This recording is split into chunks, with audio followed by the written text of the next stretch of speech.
Hey, shh. Calm down. The show is about to start. Reese on the radio. Turn it up. Turn it up low. Turn it up loud. It's like a dream come true. Turn on your radio. Reese is on the radio. Yo, let's get it. Due to the nature of this program, discretion does not exist. It's Reese on the radio. Right now on WTIC News Talk 1080. Yeah! What's going on, all you Tuesday scallywags, nutmeggers, you conversationalists, and my favorite people in the world, you haters? You know what time it is. It's Reese on the radio on WTIC News Talk 1080. And I gotta send a message to all the tattletales out there. Oh, you tattletales.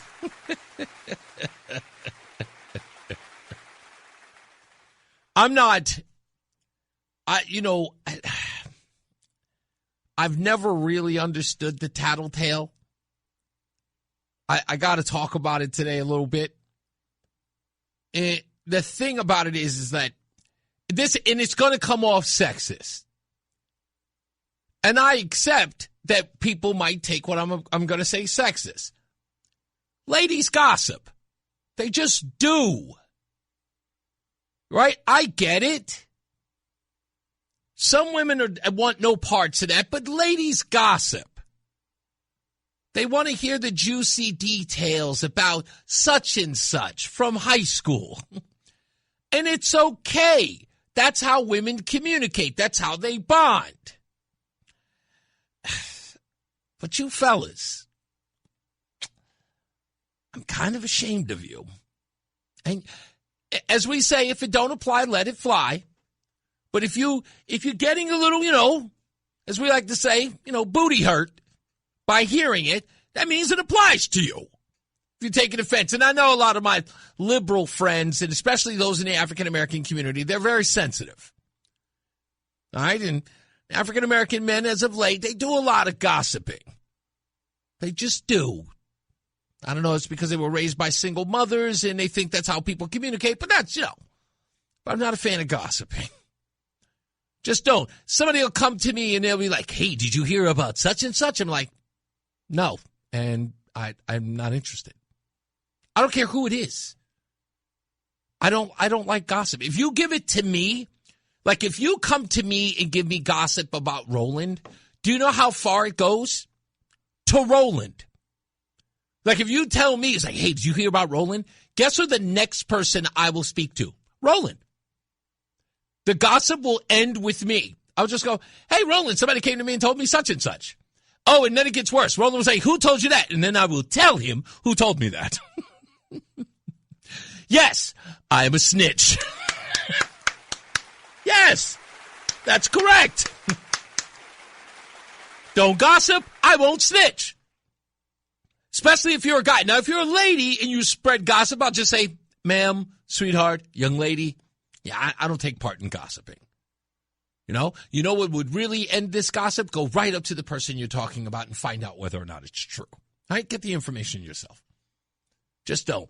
But I'll talk about that later. What? Like you're asking, it's like, what happened? I'll tell you what happened. And it's funny how that stuff happens. It just does. And in this business that I work in, it is rampant. It's rampant. But anyway, we'll get to that later. On today's program, I'm going to talk a little bit about Jesse Jackson and Donald Trump. I have to, because, as I said when the news broke that Jesse Jackson had died, I refused to show that man any respect. Because my boy is my boy. And if I look out for you and you're my boy and then you turn on me, or you don't step up for me, then you were never my boy and you just used me. And don't expect me to show you any respect, and you're never showed me any love. After everything I've done for him, never asked for a favor. When the chips came down, you never came up and stepped up for me at all? Forget you. But we'll get into that. I also want to talk about WTNH. Turns out they've announced that they're having a debate in October. October? They're announcing it now. We're in March. That's interesting. I wonder what caused that to happen. We'll talk about it. October, the end of October, like a week before Election Day. They're holding a debate, and they've already revealed what some of the topics are going to be. Found it interesting. Maybe, I don't know, maybe it's something to do with a debate that's happening in April. I don't know. But here we are. We'll talk about that. There's a public hearing tomorrow at 10 a.m. We'll talk about that. Yours truly will be in attendance. I will be talking to all of you who show up. And from what I understand, there will be thousands of you. I can't wait to go out there and shake your hands and applaud you and commend you. I may even bring sound effects of the applaud button just so you get your due. I'll go by and shake every one of your hands, and I will try to get as many stories as I can. I'm coming down there to celebrate you for going down there and doing your civic duty, fighting back against the man. I want to talk about that. Stupidest thing I read today is actually pretty interesting. I got that from Janine. And I had something else. Why am I missing it? It's escaping me right now, but it's in my notes. Usually I write all that stuff down, but it has been a day trying to get all my work together. It's been a day. Oh, yeah. Okay, I know what that is. That's a part of our opening monologue. So let's get to it. Yesterday, I said, and I made very clear, that I've accumulated a lot of conversation from people who are in the know when it comes to the governor, Ned Lamont. And I wanted to ignore this as rumor and innuendo until I witnessed it myself. I had to see it for myself. I had to speak to the governor myself, and there was something off. So I asked around. I talked to people who know, and they have made it abundantly clear to me that it is an unspoken truth that Governor Lamont may be losing a step or two, considerably. He is over 71 years old. I will be brutally honest that there have been people who have said that it is similar to what they witnessed in the early years of Biden's decline. It is not full-blown. It is not at the point where Governor Ned Lamont is shaking the hands of people who don't exist or wandering off. It's not like that.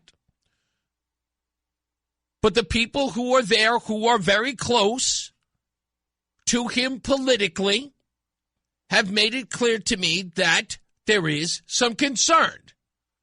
There is also people who are saying that they're close to, people who are close to, why they are shielding him in a lot of ways. There are also members of the press who have confided in me, who have also said, yes, that is what they're saying. Who they are? People in the know. People who are close. People who will not come forward. I'll even go so far as to say there are people who are opponents. And when I mean opponents, I'm not just talking about guys like Josh Elliott. When I say political opponents to the governor, I'm talking about people in the Republican Party, where it is an open secret, so to speak. In fact, it is bellied about or bandied about in a lot of tight-knit circles. And those people have spoken to me too and have said, yes, it is of concern to political rivals and friends. but no one is going to say anything. I don't know the reason why, other than just trying to beat Republicans. Whether or not they're concerned about embarrassing the governor. But there are going to be, let's just say, in the coming months, because I have to do it as a duty right here on this program, where I am going to start laying out the evidence. And it will have to be bit by bit, because I am trying to draw people out to openly speak about this. Unfortunately, the people I'm drawing out have got to be people who have nothing to lose. A lot of people have a lot of stuff to lose. They're all worried about their credibility. They don't want to shake any trees. But I first want to speak to the media. And I think this is an important question for the media. And I want all of you to listen very closely because this makes sense. Tomorrow, there is a hearing for a controversial homeschooling bill. Thousands, according to reports, are expected to show up. This is a huge deal to parents of homeschooled children here in the state. There has been no statement by the governor's office. None. As the leader of the state in an election year on an issue that is clearly bringing people to a public hearing on the subject, not one person in the media has gotten a statement or a quote from the governor's office. Why not? Why not? The governor would have to sign such bill anyway, right?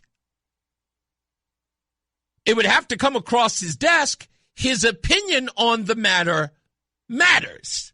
Does it not? Why have they not brought it up to him? Is it not worth the soundbite? Another issue, aside from the homeschooling Senate bill, how about House Bill 5044?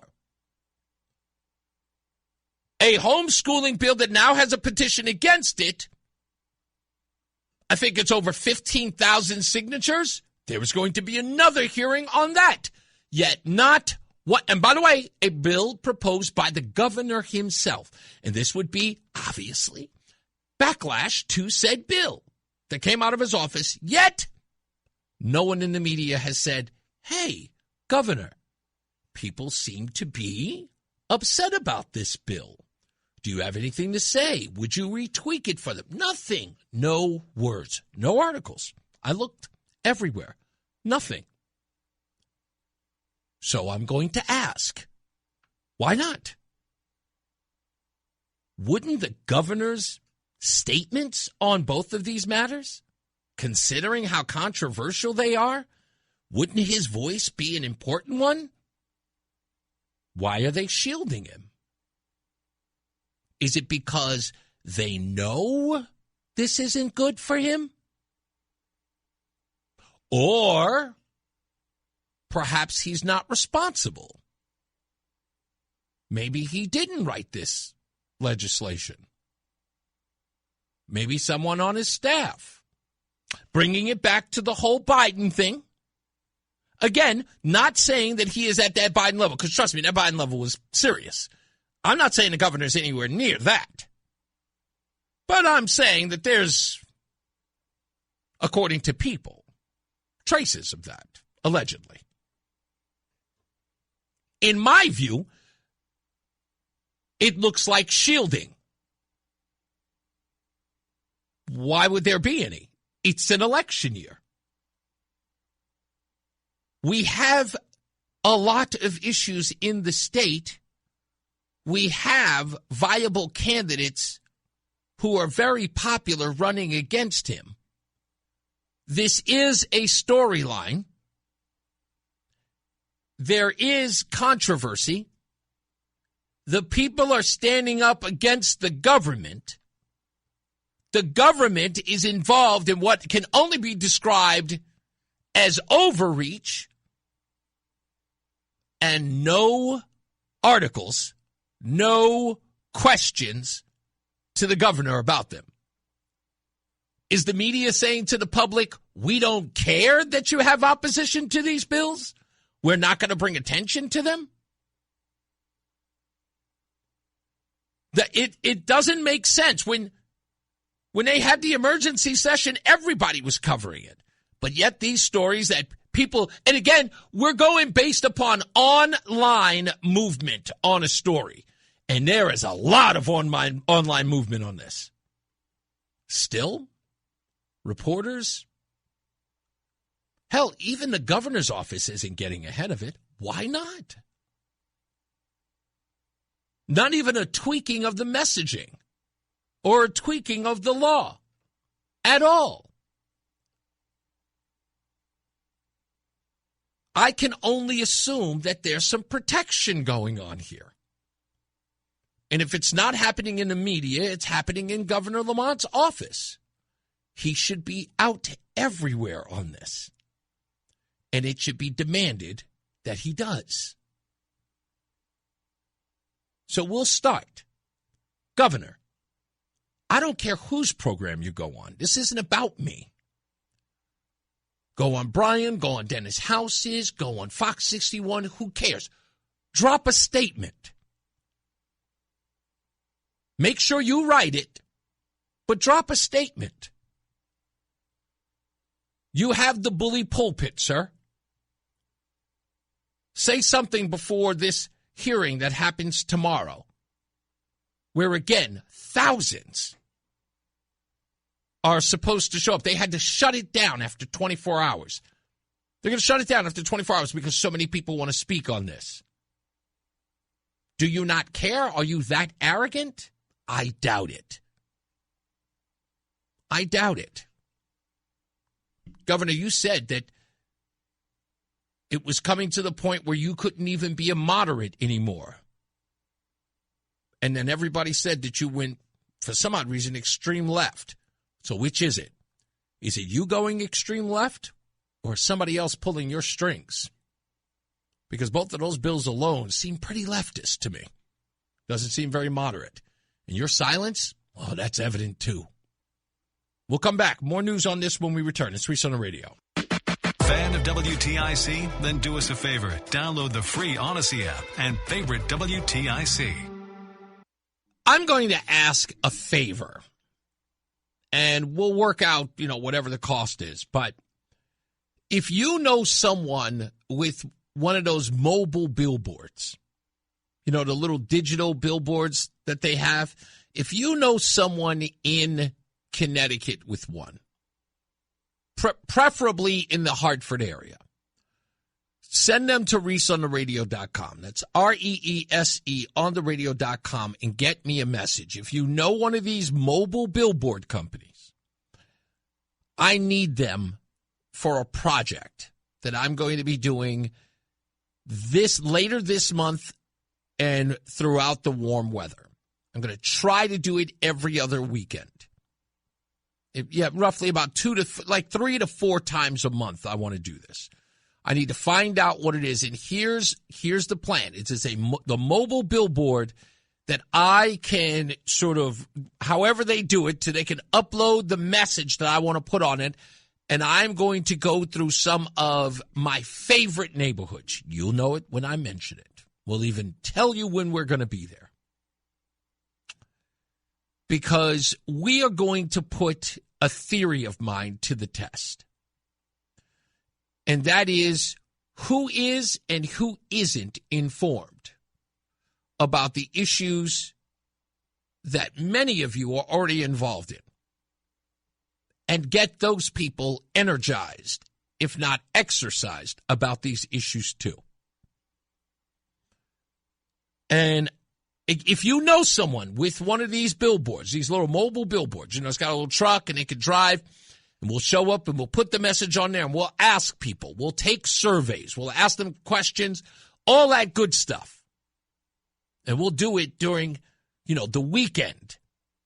Everybody's out doing stuff. We'll go to the malls if we have to. Stop people out there and say, hey, John, what do you think about this? And blah, blah, blah, blah, blah. And the billboards are there. We'll do something exciting. Got the whole thing planned out.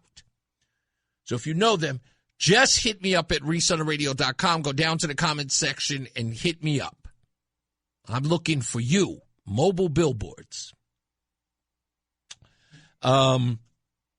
Wendy says, Reese, who will spot you blowing up with the billboard? I don't know. I'm hoping whoever it is that's got one. But we've got some plans. We've got some plans here.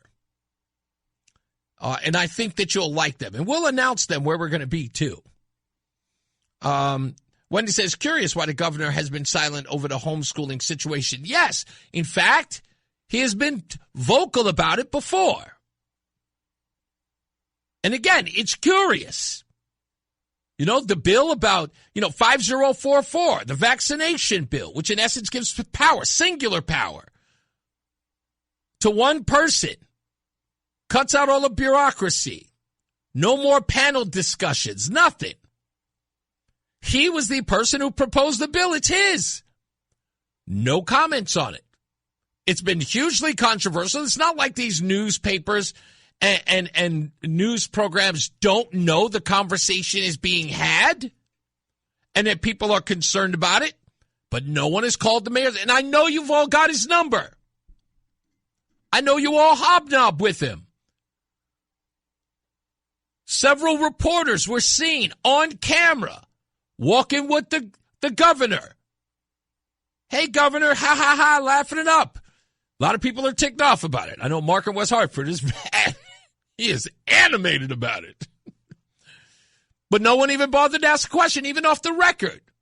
Hey, a lot of people ticked off about that vaccine bill. Want to say anything?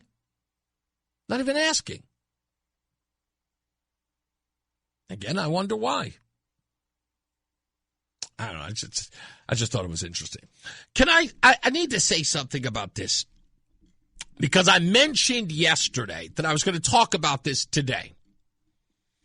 And again, I'm not going to drop hints. I'm literally going to pressure people to come forward and tell the truth. That's what I'm going to do. And I'm going to force them to go on the record about this with the governor. So it's no longer rumor and innuendo. I can't say to the governor, prove to me that you're competent. That's false. I mean, that's unfair to him. I'm sure he's never going to say, you're right. I'm not doing exactly well. I've had to. He's not going to do that. Okay? And it's unfair to ask him to do it or to force him to do it. But question must be asked. It's got to be asked. I've seen it. I was cautious about it. It seemed weird to me. It gave me pause. I've talked to others about it. Before I could even finish my sentence, people were nodding. Yeah, we know. Okay, why don't you come out and talk about it? We can't. What do you mean you can't? Which let me know there's a lot of that inside baseball stuff. It's not about serving the people. It's about serving themselves. And you know who you are, you cowards. I'll tell you to your face, you're a coward. I had to tell one person the other day. Look him right in his face because you're a coward. That's why you're never going to speak up because you're a coward. You can't. You're scared to death. This is also the reason why they don't invite me anywhere. I mean, when I show up, it's always the same look. Reese is here. I guess that's the way it goes. But anyway, back to my point. Tattletales. Nothing is worse than walking into the office and knowing that people are telling on me. Hear me out. I do a radio show from 2 to 6. Whatever I said here is of public record. It's not exactly tattling on me to tell someone what I said on the airwaves. But if you're doing it, you have a problem. You have an addiction. Like if I say something on WTIC during the show and then you are texting or emailing someone, did you hear what Reese said on the radio? He said he knows where the bunnies are buried, and he's telling people. Yeah, I said it on the air. I didn't say it in a cigar room, having a 15-year-old scotch. It was said on the show. Some tattletaling is not tattletaling. Stop it. And I have to admit, it's something a girl would do. It just is. Just don't do that. Men, let's get back to it. Seriously, just being men. But the gossiping thing, it doesn't even make sense. And certain people do not listen to my program. Some people don't. For good reason, they don't listen. If they don't like the things that I say on the air, if they have the way in which I deliver it, can't believe he gets away with that kind of stuff. You know, it's that kind of thing. I get it. I know that there are some things that I'm allowed to say that other people cannot. I get it. Do I take full advantage of it? Yes, I will never lie to you about that. I will never lie to you about that. Of course, it is my delivery, but it's also the reason why you love it so much. Right? And I appreciate you doing that. But that being said, just please don't tattletale. That's not a tell. Now, if you see me at Mulberry Street having pizza and I'm having a private conversation with the wife, you happen to overhear, that's gossiping. You know? If I go down and I see Rodney over at 10 Main Cafe, the official cafe of Reese on the radio. You hear me saying horrible things about a state senator. Standing around with mascots, looking silly. I'm not going to say any names who the senator is, Matt Lesser. I'm sorry, did I just say that? If you hear me saying that at 10 Main, that's gossiping. I'm not on the air. I'm having just a private conversation that I might have said out loud and not whispering. That's all I'm saying. That's all I'm saying. You know? Am I having let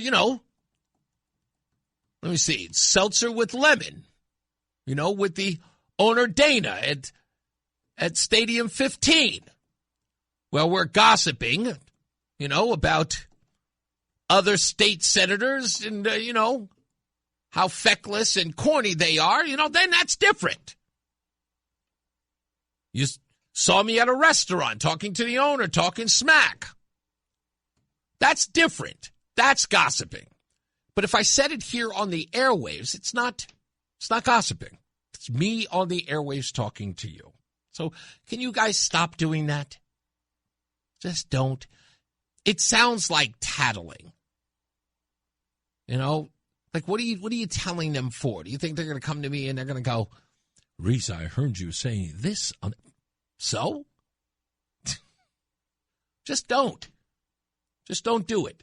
And by the way, if you do have a problem with something that I've said or you want to question it, I'll be happy to answer you. In fact, I give it up to Teddy. Teddy saw me at Michelangelo's, by the way.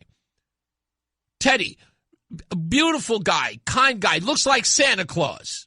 Great guy. Saw me at Michelangelo's. Roseanne and I went there for dinner on Friday, sang some karaoke.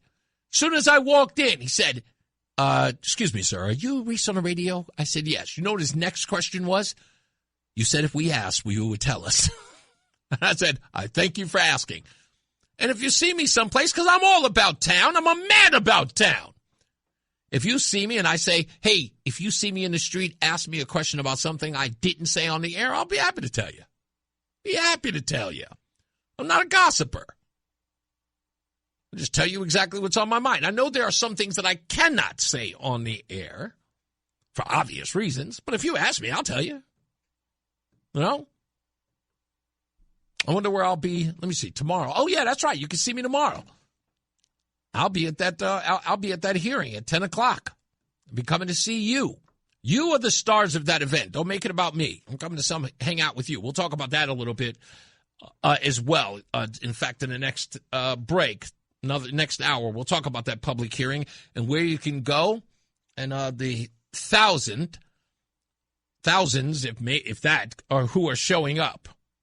And then we'll talk about WTNH having a debate. So stand by. More news and more views. It's Reese on the radio on WTIC NewsTalk 1080. It's Reese on the radio on NewsTalk 1080 WTIC.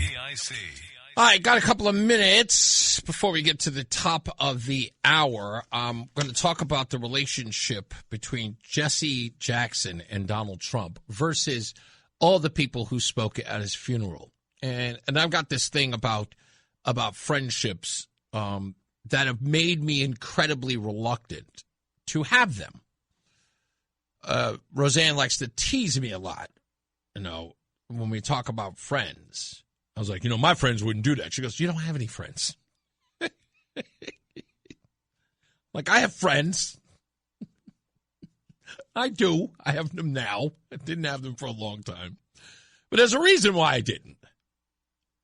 And I totally get it. I get why some people have them. I get why some people don't. I remember how important it used to be. So I want to talk about that a little bit today. And I know I'm going to talk to men about this today. So if you want to call up and talk about your friendships after, I give my little monologue, you can. 860-522-WTIC, 860-522-9842.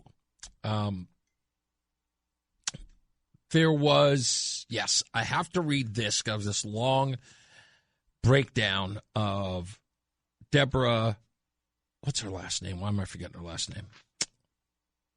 Deborah, why am I forgetting Deborah's last name? Oh, Deborah Stevenson. Goodness gracious. Deborah Stevenson's piece that she wrote. Headline says, UConn statistics as experts trashed the document that started it all. The Child Advocates report urging homeschool regulation in Connecticut. And it turns out that the stats that bore this legislation don't exist. And it's absolute nonsense, and it's rubbish, which again shows you why no one's talking about it and why no one seems to care.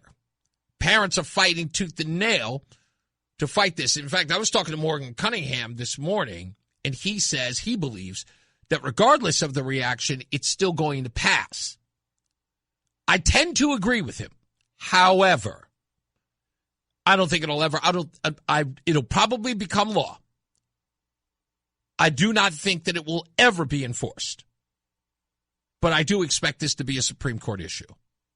I do. I really, really do. And it will start a national conversation about not just homeschooling, but teaching altogether. And it's a conversation that it's been a long time, but you guys do not believe this, but let me tell you the 100% truth about this. Homeschooling is going to be, in my personal view, homeschooling is going to be that issue, not wedge, issue that forces the education conversation in all facets of the education system. It will bring back up, of course, the ending of the Board of Education, but it will also deal with everything from teachers' unions to teacher raises like that. I've always thought, in my view, in my opinion, it has always been true that we should not be having conversations about raises without the conversation of performance. And the news media never aligns the two. They strictly go down one line. These teachers are asking for this, that, and the third, and no one ever says, but school test scores are abysmal or proficiency scores are horrible. No one ever makes the connection. I know the idea is like, when I would say if there's a union strike at a plant, I would want to know if the plant is profitable. Usually that's the conversation. When the argument is about Starbucks, they talk about Starbucks record profits, don't they? The union wants this because the company has record profits and they believe that they should share some of it. That's always baked in the conversation, but not with teachers. It's amazing to me that as soon as I hear there's a strike, I go, oh, really? Which district is this strike? Or where's the strike at? Oh, Chicago? Let's look at the numbers. Numbers are garbage. And yet no one else is talking about that. It's just about the strike, about the strikers, and what they want. Oh, and whether or not the local government is going to appease them. Never talks about the kids, which, again, should be the conversation. But I think that's going to start now. Because if homeschoolers want to make an impact, I think one of the ways on a PR campaign, if you think about it, your results, what the kids are doing afterwards, what grades are they getting, what degrees do they have? I mean, Deborah Stevenson has got a daughter who graduated from high school at 11. I can't compete with that. Sorry. I don't know a Board of Ed that could. Not one. So we'll talk about it. We'll get to the bottom of that and much, much more. Stand by. John Silva is in the WTIC newsroom. It's Reese on the radio. We'll be back. Reese on the radio, making sense of the news. Yeah, even when it makes no sense at all. Now on WTIC, News Talk 1080. Yes, making sense of the news. So tomorrow, 10 a.m., Room 1E at the Legislative Office Building at 300 Capitol Avenue in Hartford. That is where there will be a public hearing about homeschooling. And why this is so important to a lot of parents is primarily this, which would, I guess the only way that you could describe it is that they're going to get a file. And I know there are some people who think that the homeschooling parents are a little bit out there. And I have that misunderstanding about the homeschooling space as well. Because I don't know how it works. So my ignorance, which is, I guess, the best word for it, my ignorance is I've never seen it I've never seen it applied. Like, how does it work? When we talked to Deborah Stevenson on the program, she says that you have in school, you have a certain amount of time in which kids learn, and it's a one-size-fits-all model, where at home, it's very flexible. The child may not learn in the way that most kids do, so you have to sort of appease, if not acquiesce, to that kid's learning ability. You may have to bring tutors. There's a lot of stuff to it. I'm sure that a lot of people do it different ways. That's probably why it's successful, in my view. I mean, I'm outside looking in. It's probably successful for that reason. It's because you can mold it out of anywhere. But everybody I talk to says the same thing, and I really do agree with this. And that is the government overreach here is about not trusting parents. And I kind of want to go in another direction about this so that people who don't get it kind of understand. So many years ago, I remember having a conversation with someone. It was a political conversation with someone who was not very versed in politics, but he was using his own common sense. So I'm not the type of person to look down on someone because they don't understand politics. I really take people where they are in the conversation. whether they're, very versed, not very versed, ignorant, and, this isn't my space. I'm like, okay, it doesn't matter. I just want to hear your opinion, and I want to sort of understand why you believe what you believe. Don't worry about sounding political. Don't worry about whether or not you're truly versed. If you have an instinct, I want to hear that. I want to hear where your mindset is. This isn't about I know better than you do. I need to understand where you are. So they will explain it to me. So here was the conversation. It was about guns. Sorry, but it was. And I asked that person, what is your issue with guns? And the person says, black male, by the way, black male. And this guy was you guys think I'm big. This guy was bigger than me. He looked like Michael Clark Duncan from the Green Mile. Huge dude. And he said, I just don't think that folks should have them. And I went, why? He said, because they're dangerous. And I said, okay, I know that they're dangerous. Guns, that's the role of a gun. It's to be dangerous. It's used to maim, if not kill people when used. But what's your problem with it in average citizens' hands? He says, people are crazy. People are stupid. He went on to cast aspersions on people he's never met.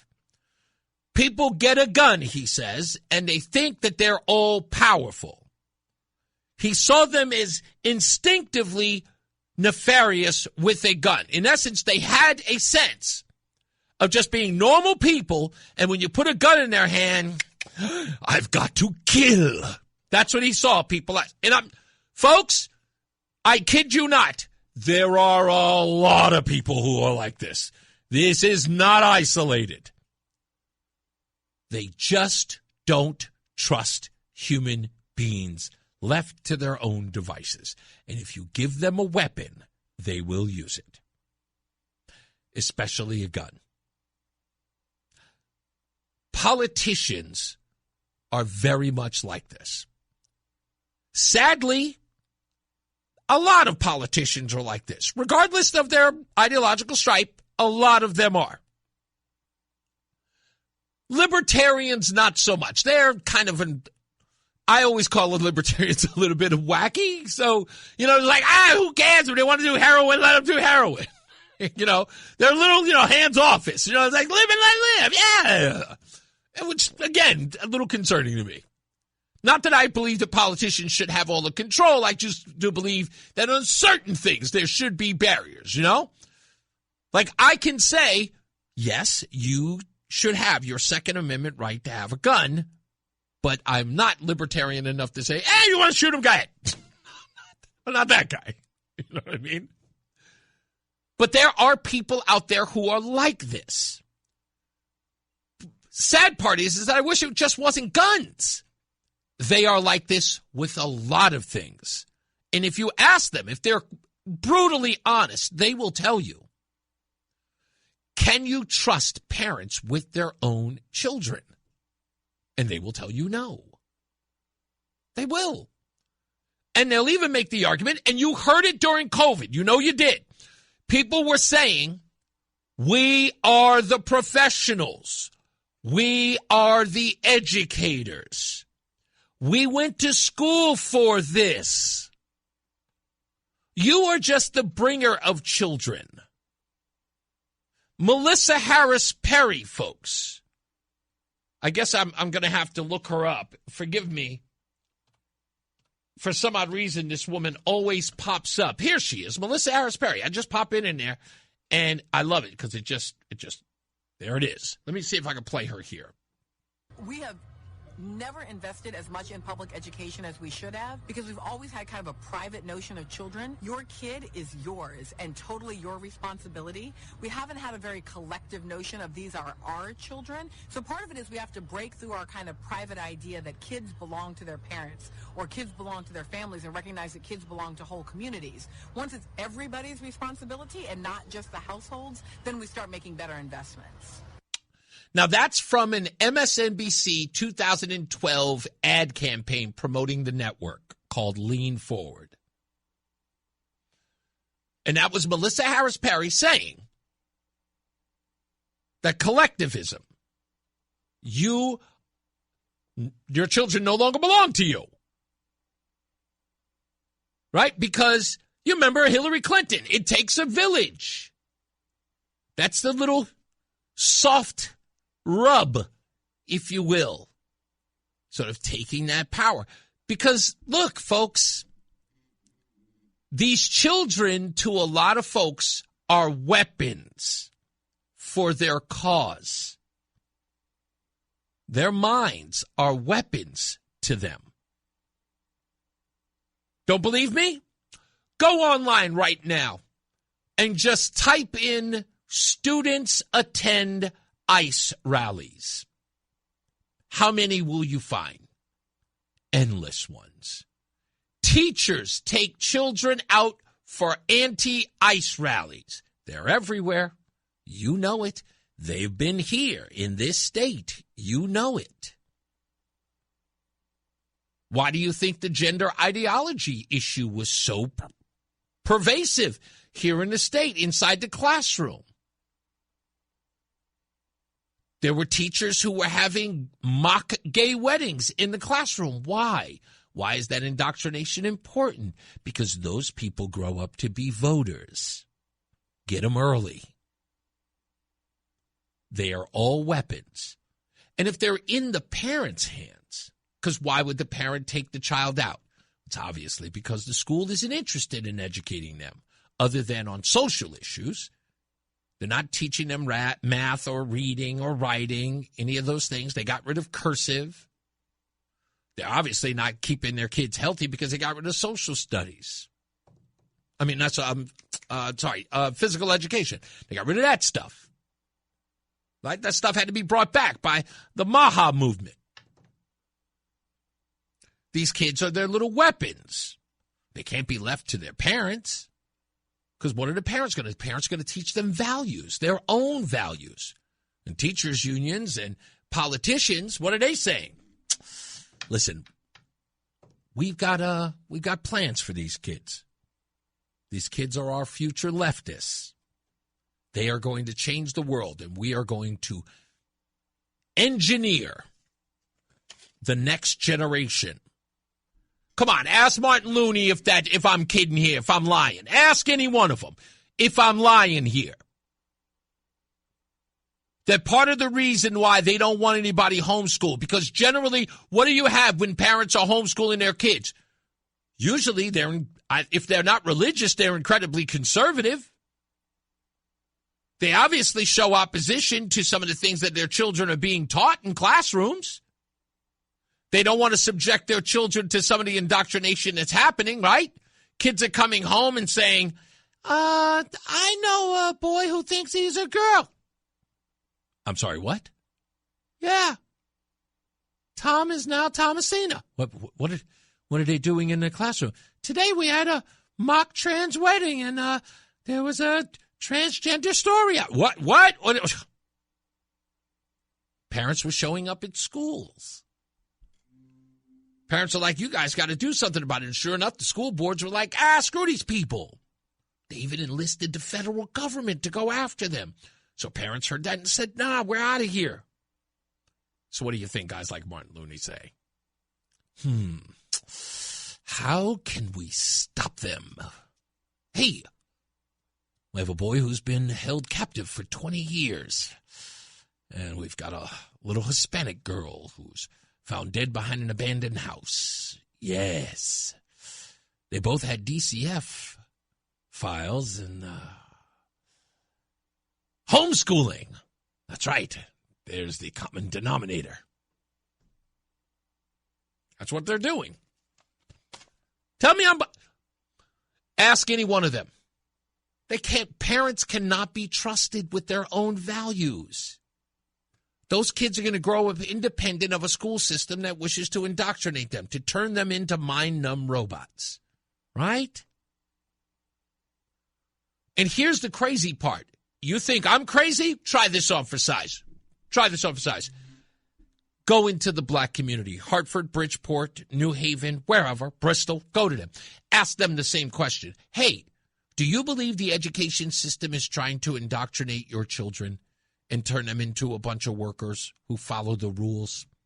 that they don't want them to be independent thinkers? I'll bet you anything, 95% of black families will tell you yes. They will nod. Yes, they will finish the sentence for you. They all believe it. They all do. They call it the biggest conspiracy known to man. If they're not turning them into workers, in their view, many of them believe that it's just a school-to-prison pipeline. They don't believe that the school is doing anything to benefit their kids at all. By the way, Republicans, message, seize on that. You have to. They're already halfway there on the subject. They're already halfway there. They already believe it about that. Now you need to pin the tail on the donkey. Yes, that was a legitimate pun. That has to be done. Indoctrinating their kids so that they follow the rules when they get over, and their belief system is absolutely fortified by the schools. And if you do so much, your kids don't have the opportunities, and we all know that. Many of the people in the African-American community and some in the Hispanic community do not have the means of which to homeschool their children. But they know it's happening in a lot of white districts or affluent districts. Some of those people may be Hispanic, some of those people may be black, but not overwhelmingly. They're overwhelmingly white. And if parents have a hold of those children and they're teaching them, and they're not following the curriculum, they're dangerous. Politicians see them as nothing more than loaded weapons. And they see the parents as irresponsible holders of that weapon. Ask Martin Looney. Martin Looney said it himself. He wants to find some way to control what these kids are being taught at homeschooling. You want to homeschool your kid? You got to follow this doctrine. You have to follow this mantra. That's what he wants to do. This is the first step to keeping you from doing it. That's what this is about. This is the first step to hinder you, to make you fearful of the idea of pulling your kids out of school. But if you still continue, if you continue to do it, then the next bill comes. How can we make sure they teach them this stuff? Because what they'll do is they'll hold off education, right? They will prevent them from being educated. I was like, okay, that's great. You want to teach them all your values? That's great. But you know what? In order to get that kid to get a high school diploma, you got to teach gender studies. That's part of the curriculum now. We voted on it. That's what the supermajority can do. They can do that to the next session. They can do that in a year from now. That's all they have to do is just promote that. It's like, you know what? Let's just make it a rule that if they don't learn about homosexual history, that they don't get their diploma. Let's just throw it in there. We got the supermajority. And if it's Lamont, they'll just pass it.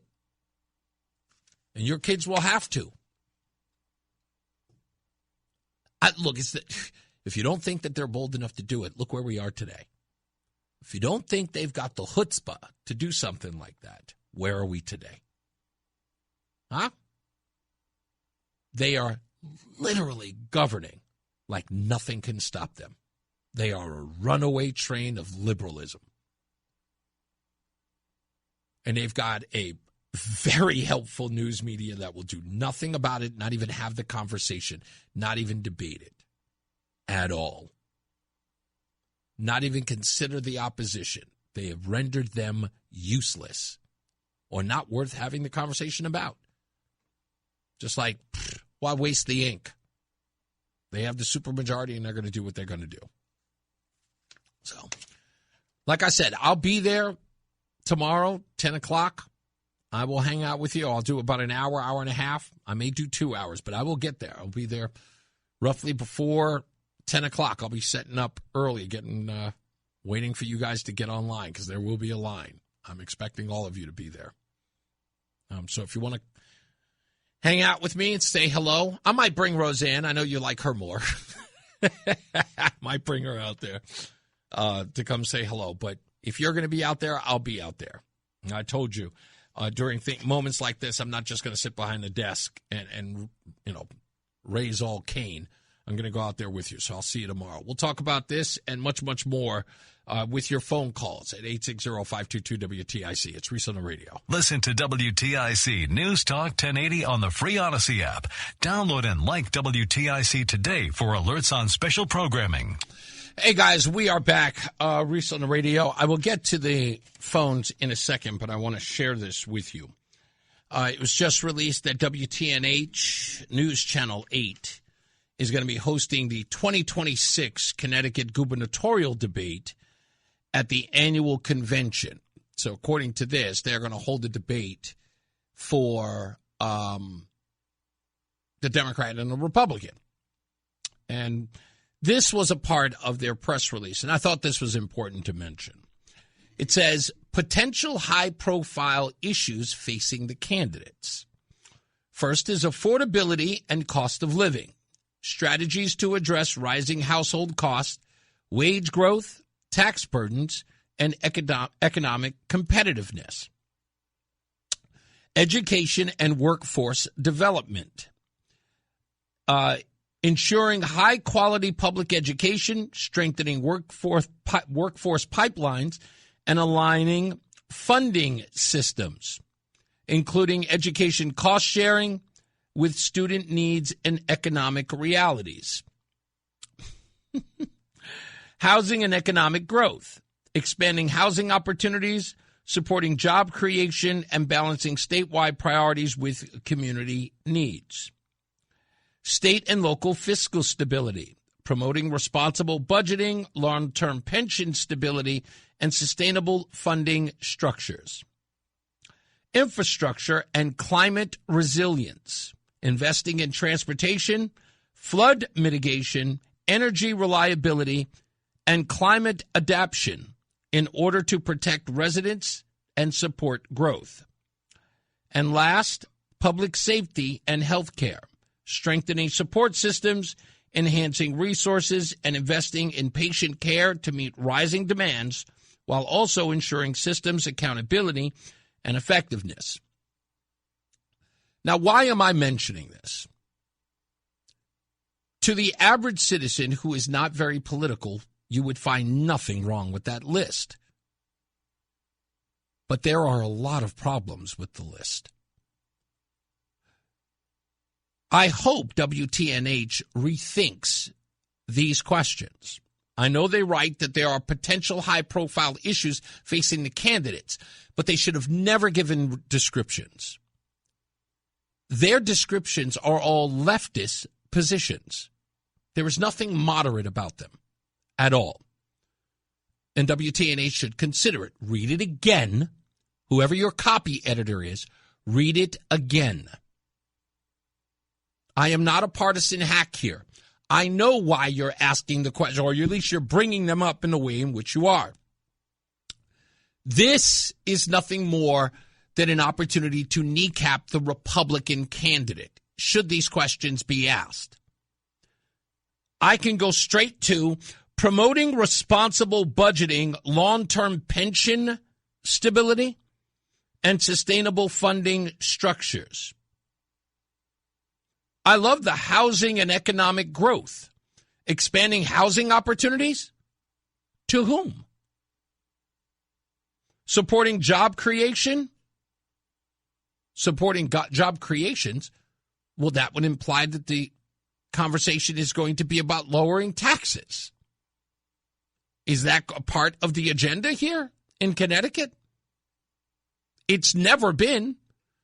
And by the way, if I may say so, all of these questions can be asked right now by the incumbent or to the incumbent. Shouldn't they? Why wait for the debate in October? Why not ask now? Anyway, I just figured I'd bring it up. October 27th, folks. We'll see what happens. 860-522-WTIC. Let's go to Lori. Hello, Lori. How are you? Hey, Reese. You know, I was just thinking, these new pieces of legislation are just giving people excuses to, if people are looking for reasons to move out of the state, they are finding them. And I'll tell you, a friend of mine moved to South Carolina to escape the whole vaccination schedule because she wanted to be able to have control over the vaccinations her daughter would receive. Wow. Now, here's the other thing, too. Oh, she and her whole family, and then her mother, father, sister, they all left. And then if you look at a map that I saw this morning on a podcast, mm-hmm. it showed the states that are draining people and where those people are moving to. Yes. South Carolina is just flooded. Tennessee, South Carolina, Texas, although it seems like things are slowing down in Texas. But people are going to places where they're going to have more freedom to homeschool, to go by their own vaccination decisions. I don't know why this administration and legislation is so arse backwards. I don't know either. The other part is, you know what? It was so crazy. Brian Shackman, who fills in over at WFSB, he has a viral video online. I know you've seen it, Lori. He was the one who reported on how, the state of Connecticut is ranked 48th, right, in growth. Brian Shackman was actually delivering that on WFSB, where he fills in, I think on the weekends he's there. So anyway, so I see that and I go, okay, that's obviously abysmal. But with that, knowing that about the state, that conversation is never brought up. Like, I saw more people talking about the McCrory scandal than they did about Connecticut being ranked 48th in growth to the guy who's running an election to stay in office. How is that not the most important question? No, because why would they bring it up? Because it makes him look like he's doing a terrible job. So why would they even bring it up to him? It's infuriating. It's absolutely infuriating, and the low-flow voter will go right along with whatever the media tells them instead of doing any type of critical thinking. And I just want to dope slap every single one of them and then give them a hug and say, this is what you need to listen to. At 2 o'clock, turn into TICAM, and you'll actually get some real information. I appreciate you, Lori. God bless you. Bye, dear. You got it. Bye-bye. Let's go to Mark, who is calling from, where is he calling from? Great Barrington, Massachusetts. Mark, all the way up there. What's on, buddy? Hey, not too much. I just, can I make a comment about a short show you had on last week by any chance about the lobsters?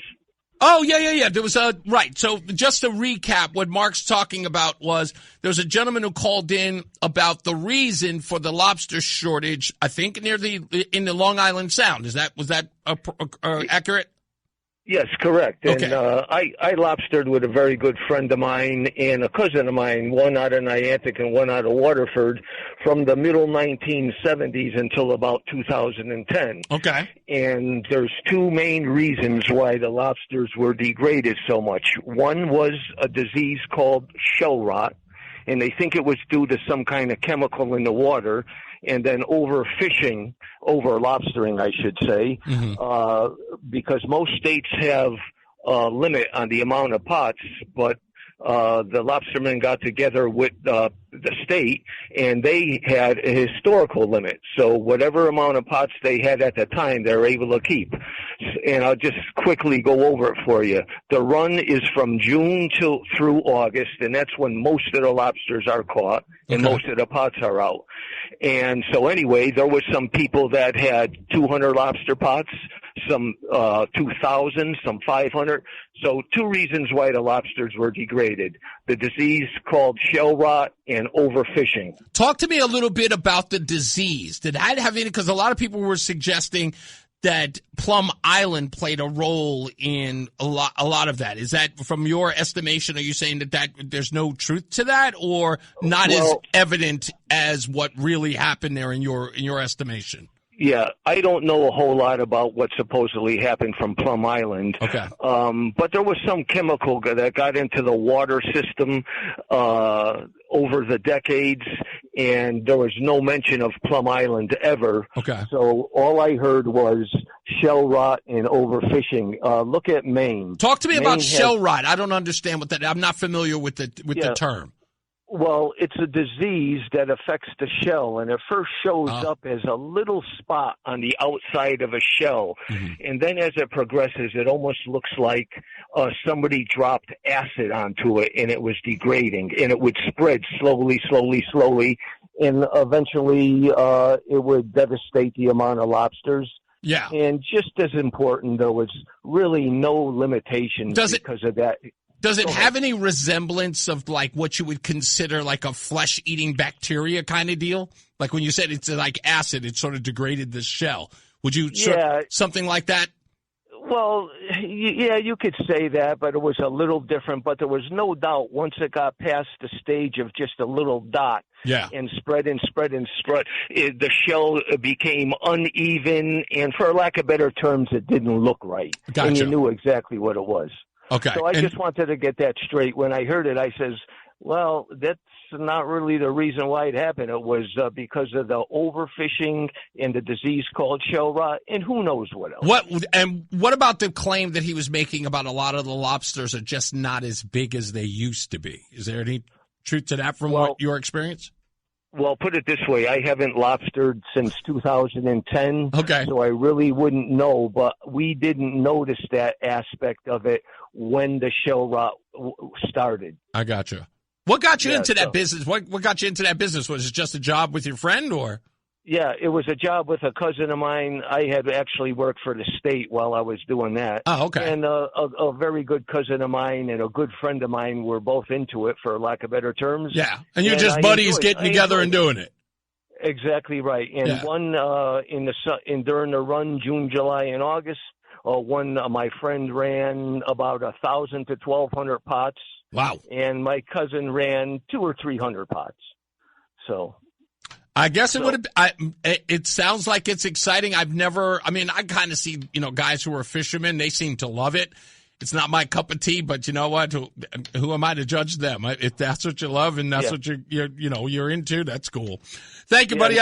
Yes, go ahead, real quick. And one other quick issue: average citizen in this state at the time, you could get a license for 10 pots. And you weren't a commercial license, so anybody back then could have got a 10-pot license just for their own use. Oh, wow. Okay. Yeah. Yep.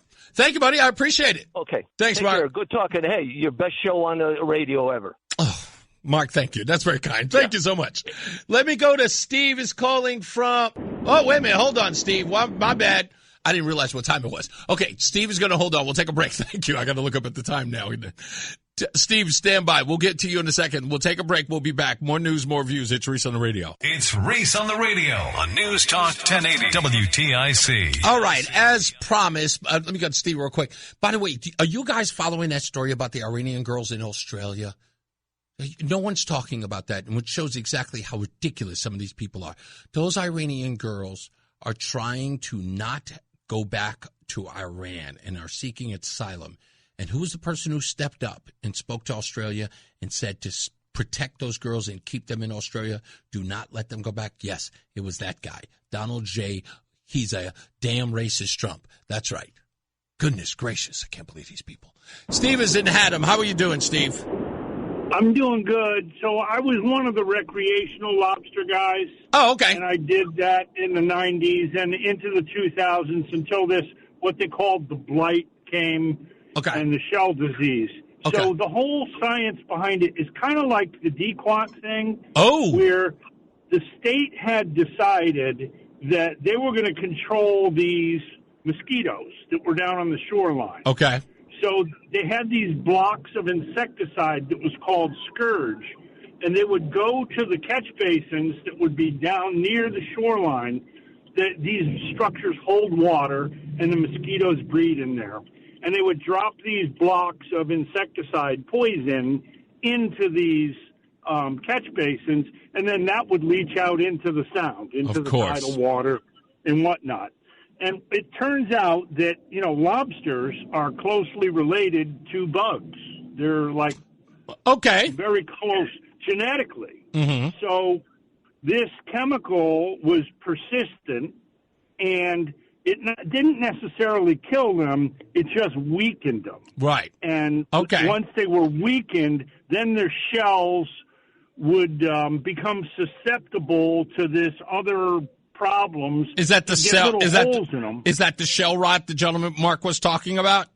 Yes, exactly. Okay. So what they were saying is there, and it's not a clear-cut case, right.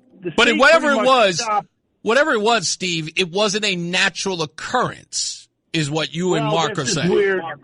The waters get muddied because Long Island Sound had a crazy, crazy high population of lobsters. There were lobsters coming out of everywhere. So some of the scientists were saying, okay, this is because the population is so dense that now they're spreading disease. And, but be it as it may, they stopped using this scourge stuff. Right. Because is it too little? Is it too little too late that they stopped using it? It may be, but they could come back. Okay. They could come back. All right. So that's what I know from doing the lobstering. I would pull in traps, and they would be in the trap dead. Ooh.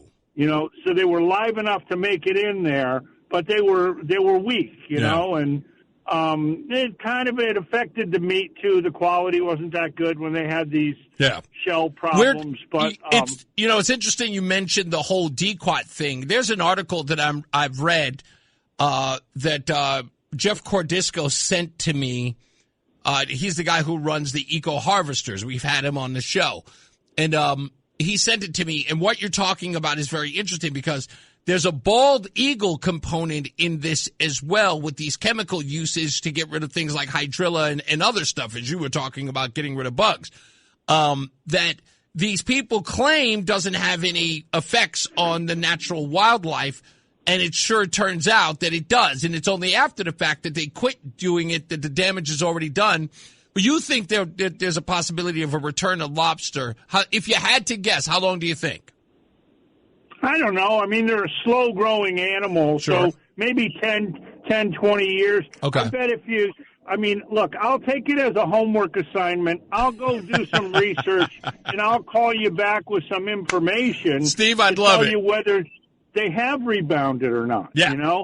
But the problem is the road to hell is paved with good intentions. That's right. People say, Steve, I got it. Hey, we're going to, I got to get the traffic, but thank you so much for the call and the explanation, buddy. All right? You have a good one, and I can't wait for your call back. Let's get our first check of weather and traffic this show with Mark Christopher, who's in the BPS Lawyers Traffic Center. Hey, sir. It's Reese on the radio. And don't say we didn't warn you on News Talk 1080 WTIC. Yeah, everybody's talking about this terror attack in New York City with these two Muslim kids who traveled from Pennsylvania. And through these IEDs. And CNN is getting a lot of crap for a headline that they wrote for it. I think I have. Do I have it here? I think I downloaded it just so I can look at it. Yes, here it is. They're getting a lot of crap for this headline. Two Pennsylvania teenagers crossed into New York City Saturday morning for what could have been a normal day enjoying the city during abnormally warm weather. But in less than an hour, their lives would be drastically changed. Or their lives would drastically change as the pair would be arrested for throwing homemade bombs during an anti-Muslim protest outside of Mayor Zohran Mamdani's home. Here's what we know so far. People are giving them a lot of hell for this headline, who apparently is written by these two women, to paint the picture like these two kids just, hey, just going for a joyride, just hanging out, throwing explosive devices. That's what kids do. And people are saying that CNN, these two writers, are sympathetic to the two of these young men. Folks, don't be surprised. Like, why would anybody be surprised? Drakkar Tsarnaev is an example that we all need to understand. Does anybody remember that cover of the Rolling Stone? I do. I'll never forget that cover of the Rolling Stone. And can I tell you why I remember it so vividly? Because the first thing that popped into my head was Jim Morrison of The Doors. It was fashioned to look like it. To show that picture like he was, this sex symbol. And I did a mock picture. It was on my Facebook page. I mocked a picture of the same sort of pose with Luigi Mangione. Because I said, I know that that's the same thing that's going to happen. And sure enough, with both of those young men, animals, both of them, that girls were going to swoon over them. Suicidal empathy. As I'm starting to think that these are the same women who would have said, Ted Bundy, I'm all in. Just saying. Just saying. When we come back, Jesse and Donald. We'll talk about their relationship and friendships when we return. Mark Christopher, he's in the BPS Lawyers Traffic Center. Mark's got plenty of friends, right, Mark? It's Reese on the radio on News Talk 1080 WTIC. I had to do some quick research there of something I was looking for, and I couldn't find it. Good enough. It's like every time I need to find something last minute, I can never, ever find it. Anyway, we're back. It's Reese on the radio. Telephone number 860-522-WTIC, 860-522-9842. If you're also just joining the program 2 hours ago, I have asked if there's somebody who knows someone with those roving billboards. You got a little truck, it's got a billboard behind it. It's a digital billboard. Let me know. I need to rent it from you, and I will give you regular business. We're talking about doing it during all the nice months, when it's nice outside and it's nice springy weather. We want to drive around town. Tell me what it takes to rent those from you, and I'll drive around with you and, promote and talk to people in and around the cities. We're going to all of them, even the hood. That's right, even going to the hood. Okay, maybe that may make you shy. I'll just say. Like I said, if you know them, just go to ReeseOnTheRadio.com, scroll down to the comment section, let me know. If you know somebody with a roving billboard that is for rent, okay? I'd like to rent it out for a couple of weekends, a lot of weekends. That's honestly what I want to do. So let me know. If you know somebody and you just know their telephone number, you've heard of one, you've seen one around, you're driving now, you see one, just put it in my inbox at ReeseOnTheRadio.com and let me know. So I'm watching this video that everyone's playing after the passing of Jesse Jackson, and it's obvious that people want to talk about it because they feel like Donald Trump constantly gets the shaft about his relationship with the African-American community for years. And I have always said, I won't put the onus on Donald Trump. This isn't about Donald Trump. This is about the people who lie about him. The liars must be focused on, not him. I don't give a damn about what Donald Trump has done. I had someone say to me the other day, Kevin Megan, my buddy, Kevin, says to me, what about those black people that he didn't let in his apartment buildings? And I responded, how many black people you rent an apartment to? How many? By the way, do you rent them to anybody just because of their color of their skin? You ever looked at a person and just says, you know what, you're black? Sure. You do any vetting? And should they be able to rent an apartment just because they're black? Is that the criteria now? He didn't let black people live there. Okay. How many black people? Any of them. I mean, the entire population of blacks wanted to live in New York. I'm supposed to give it to because they're black, that's it? They failed to mention that Donald Trump was involved with a very large group of realtors. It wasn't just Donald Trump. He wasn't the only person dragged in. It was a host of realtors who were dragged into this. By the way, they were accused of not renting to African Americans. No one ever agreed or was found guilty of anything. All of the organizations that were investigated and brought up on these charges have just settled with no admission of guilt. And again, I ask the question, who are you to say that just because they're black, they're supposed to be allowed to rent? You don't do that. You don't hold, you have never, ever in your life, and I say that to black folks too, you have never in your life just, you have anybody walk up to you and just say, hey man, let me get $5. And you say, no. I was like, but yo, I'm black. I'm supposed to be obligated to get that. Like, you are obligated to give it to me. I'm black, you're black, give me $5. You would never take that. That would never pass the smell test. In fact, when I see some of you brothers, that's the first thing I'm going to say. Hey, you black, I'm black, give me $5. You ain't even allowed to ask me what I'm going to spend it on. Crack. That's what I'm going to tell you right to you. I'm going to spend it on crack. Give it to me anyway.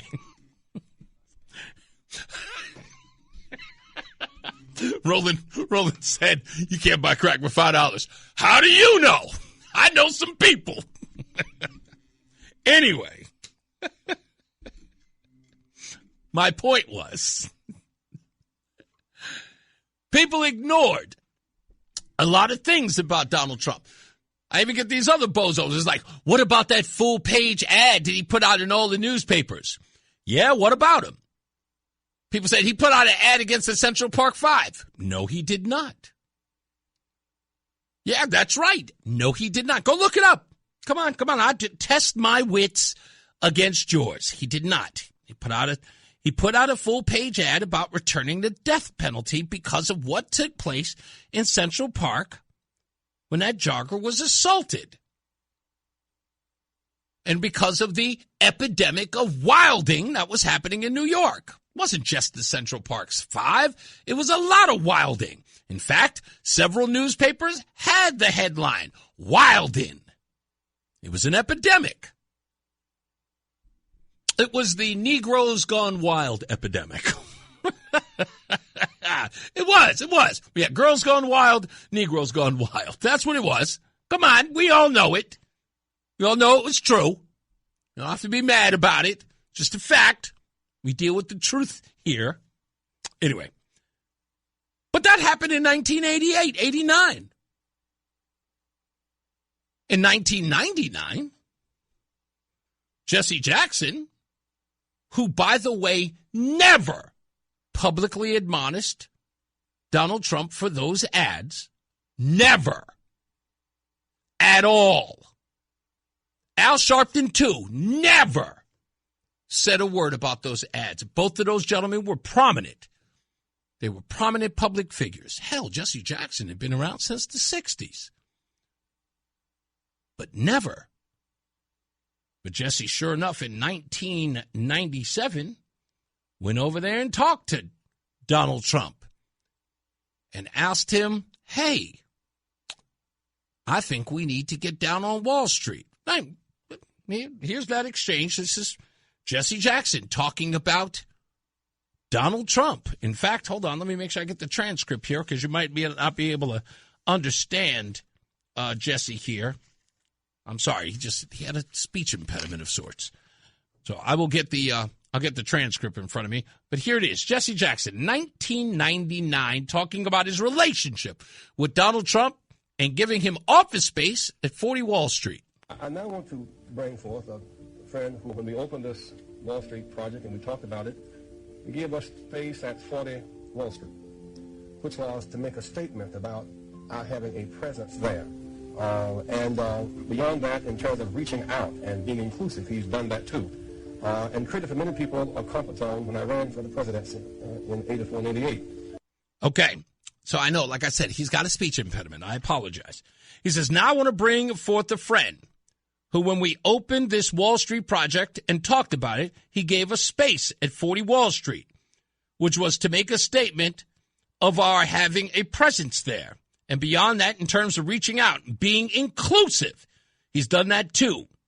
He stretched many people's comfort zone. He ran for the presidency in 84 and 88. I don't remember him doing that. Many others, I think he was talking about Jesse himself there. Many others thought it was laughable or something to avoid. He went on. and many others thought it was either laughable or something to avoid, he came to our business meeting here in New York because he has this sense of the curious and a will to risk to make things better. Who's an effective builder of building to build people. Last year he was a part of our workshop, of our panel workshop on what are the challenges and opportunities. And so this, a year later, Donald Trump, for a few minutes, challenges and opportunities to embrace the underserved communities. So there, he says he came out to our business meeting here in New York because he had a sense of curiosity and he's willing to risk and make things better.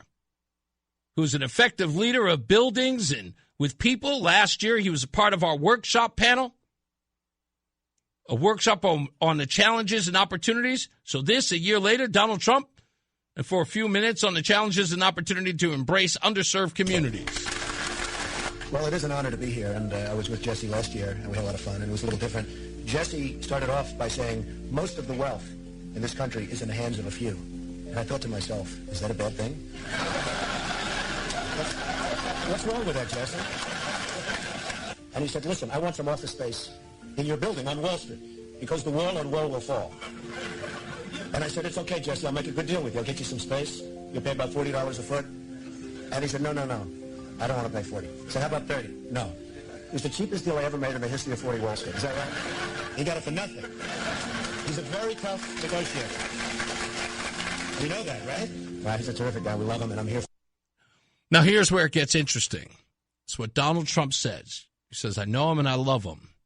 And then he says this. For him, and I will tell you, a large percentage of the people, and especially in construction, that are building these great jobs are black and minorities, and I'm very proud of it. We have close to 25%, and I think the number's going up, and they do a great job. There are no better builders than we have in New York, and a big percentage of that is black and minority folks.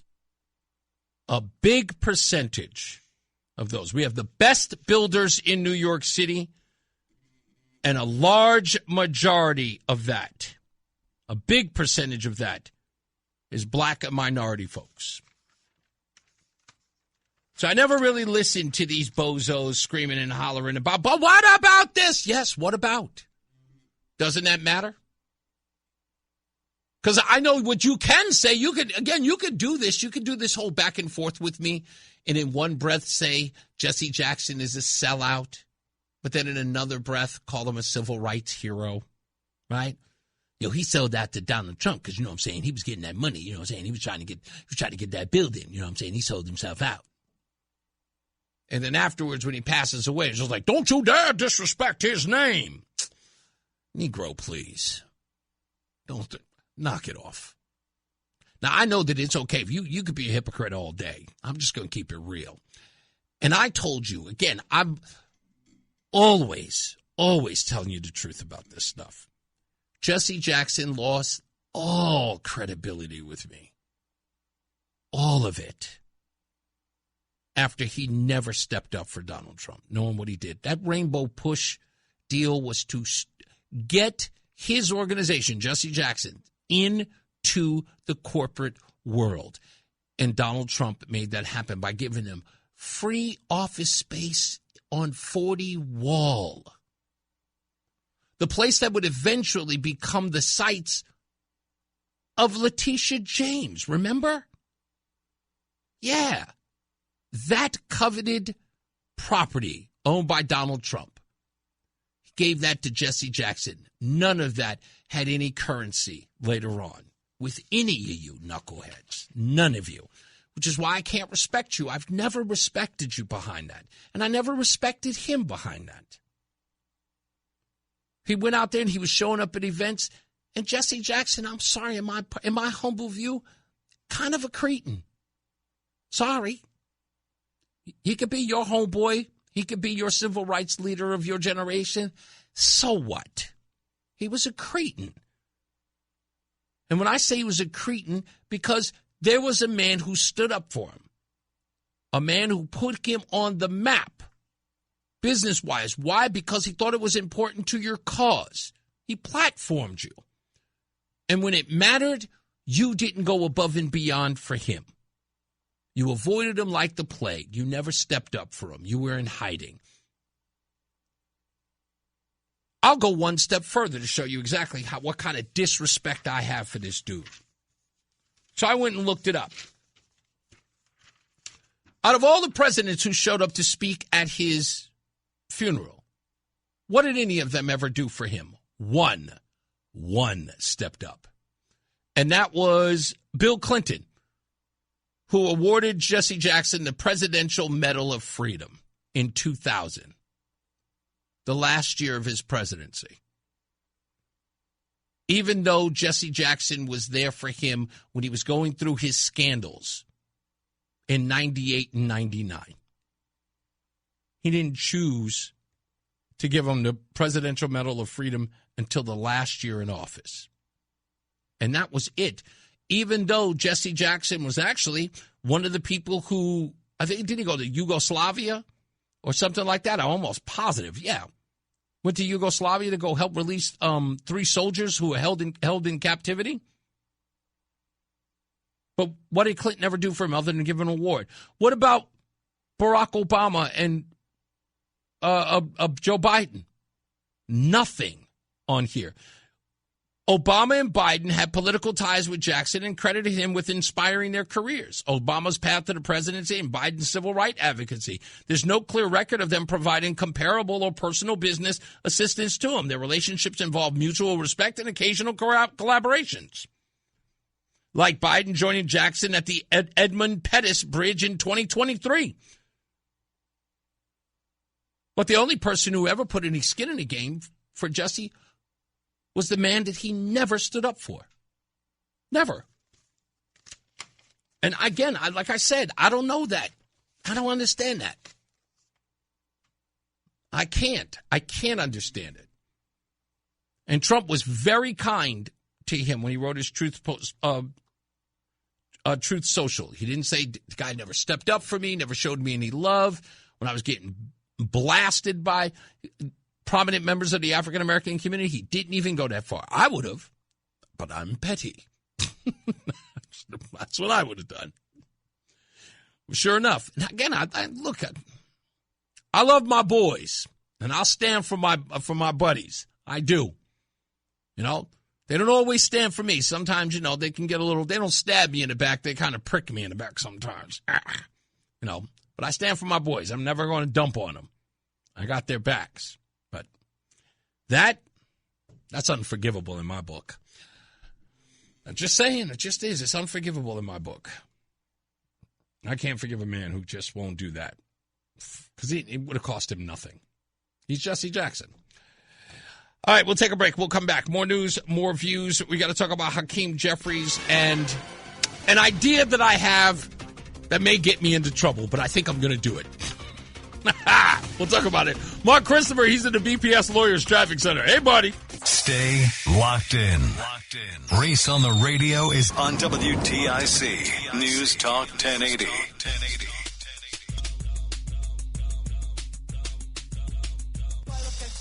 Yes, you do. Stupid as can be. This could very well be the stupidest person on the face of the earth. Stupidest thing I read today comes out of Los Angeles, California. So there was a marathon that was there yesterday. And apparently they were concerned about the high temperatures in Los Angeles. It looked like temperatures were expected to climb into the low to mid 80s or higher midday. In the marathon, which started earlier in the morning, the temperatures were about mid 50s. In fact, about 7 a.m. it was. And they were concerned that the heat could be dangerous for endurance. And it raised risks of heat exhaustion, dehydration, or worse. So what did California decide to do? They decided to make the marathon woke. How, do you say, did they make it woke? Well, runners who reached the 18-mile marker on Santa Monica Boulevard and were so-called having a, quote, end quote, rough or tough day could choose to take a turn. They could head straight to the finish line early, creating effectively 2 finish lines if they could not finish the full 26.2-mile marathon. That's right. They were able, at the 18-mile marker of a 26.2-mile marathon, and take an alternative route to make it to the finish line because they were having a, quote, end quote, tough day. But wait, how could this become more woke? Oh, how else? It's obvious that if you did go the 18-mile route and then go to the immediate end of the marathon, you still received, wait a minute, yes, a finishing medal. You made it! Congratulations! You only went 18 miles, but here's your medal. Yes, folks, yes. You don't get to go home. Hey, I tried. I gave it the old college try. Couldn't make it. But hey, I did 18 miles. That's a personal achievement. That's a personal best. And just went home. No. California said we still have to give them a finishing, which again, a finishing medal. Contrary in terms, finishing medal for quitting at the 18-mile because you were having a tough day. I don't know what constitutes as a tough day. There are a lot of reasons why you could have a tough day. Like having a tough day, like, did you run by and see your wife, making out with another, like what's a tough day? You had a mental issue while you were running, that you remembered, oh, I left the stove on. What? I don't get it. Finishing trophy. Let's get another check of the traffic and weather and who gets no participation trophy here. Mark Christopher's in the BPS Lawyers Traffic Center. Hey, Mark. The NAACP calls him, whoa, I don't think I'm allowed to read this. It's Reese on the radio. Let's just say some people are not fans. On News Talk 1080 WTIC. I'm really not technologically advanced in any way or savvy at all. You tell me that I can find something online, you might as well be speaking Chinese to me. I don't know where I'm supposed to look. Yeah, that's because you don't check. I do. Of course I check my emails. Well, that's the same criteria you put in that. You just go to Odyssey at work and put that stuff in. And it'll literally pop right up. Are you sure? Yeah. I don't believe that. Okay. I looked. I can't find it. I looked for it before. It's literally it's one of the tabs on the screen. No, it's not. Yes, it is. It isn't. I'm telling you, I looked at it. There is no tab, no such tab. I looked at it. In fact, I'll look at it again. There is no such tab. Here I am right now, and you're telling me that there's a tab that says W-2? Yeah. Oh, yeah, there it is.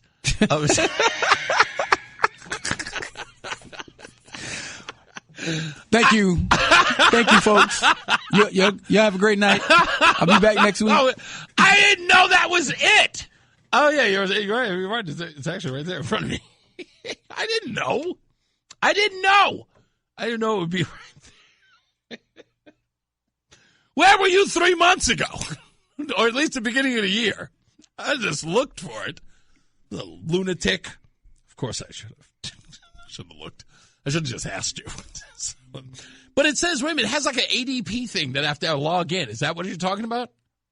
Is that the thing? Okay, so our regular credentials to get in there? Okay, all right. I guess I'll just do it now. I didn't know it was there. I'm an awful person. I was under the impression there's no way it's there. I'm looking all over for it. I'm like, where the heck is it? It's right there. Anyway, John Beckman said that stupidest story about the marathon. He said that's the wussification. He used the P word. The wussification of America right there in that story. Yeah, I know.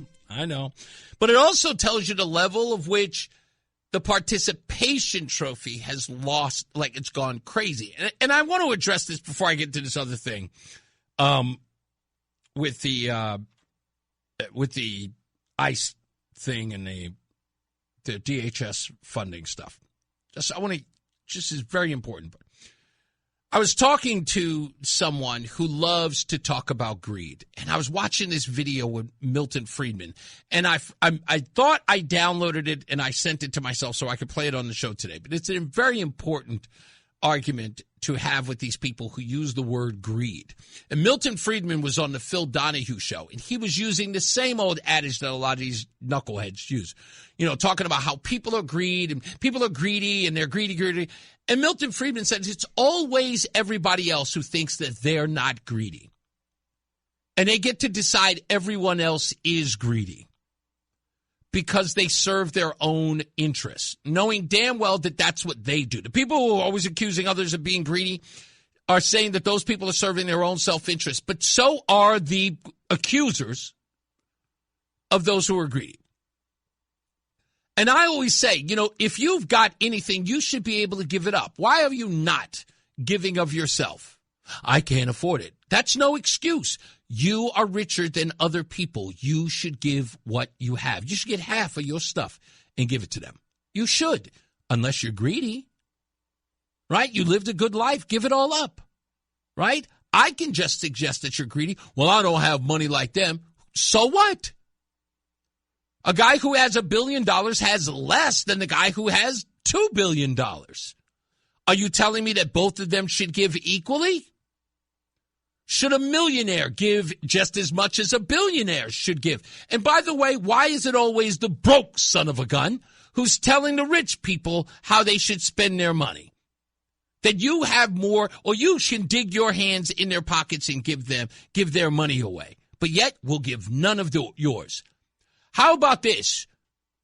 I've got an idea. This is a great idea, and I want to start this. Homeless people, I want to advocate on your behalf. If you don't have a home, you don't have a job, I want you to go after people who do.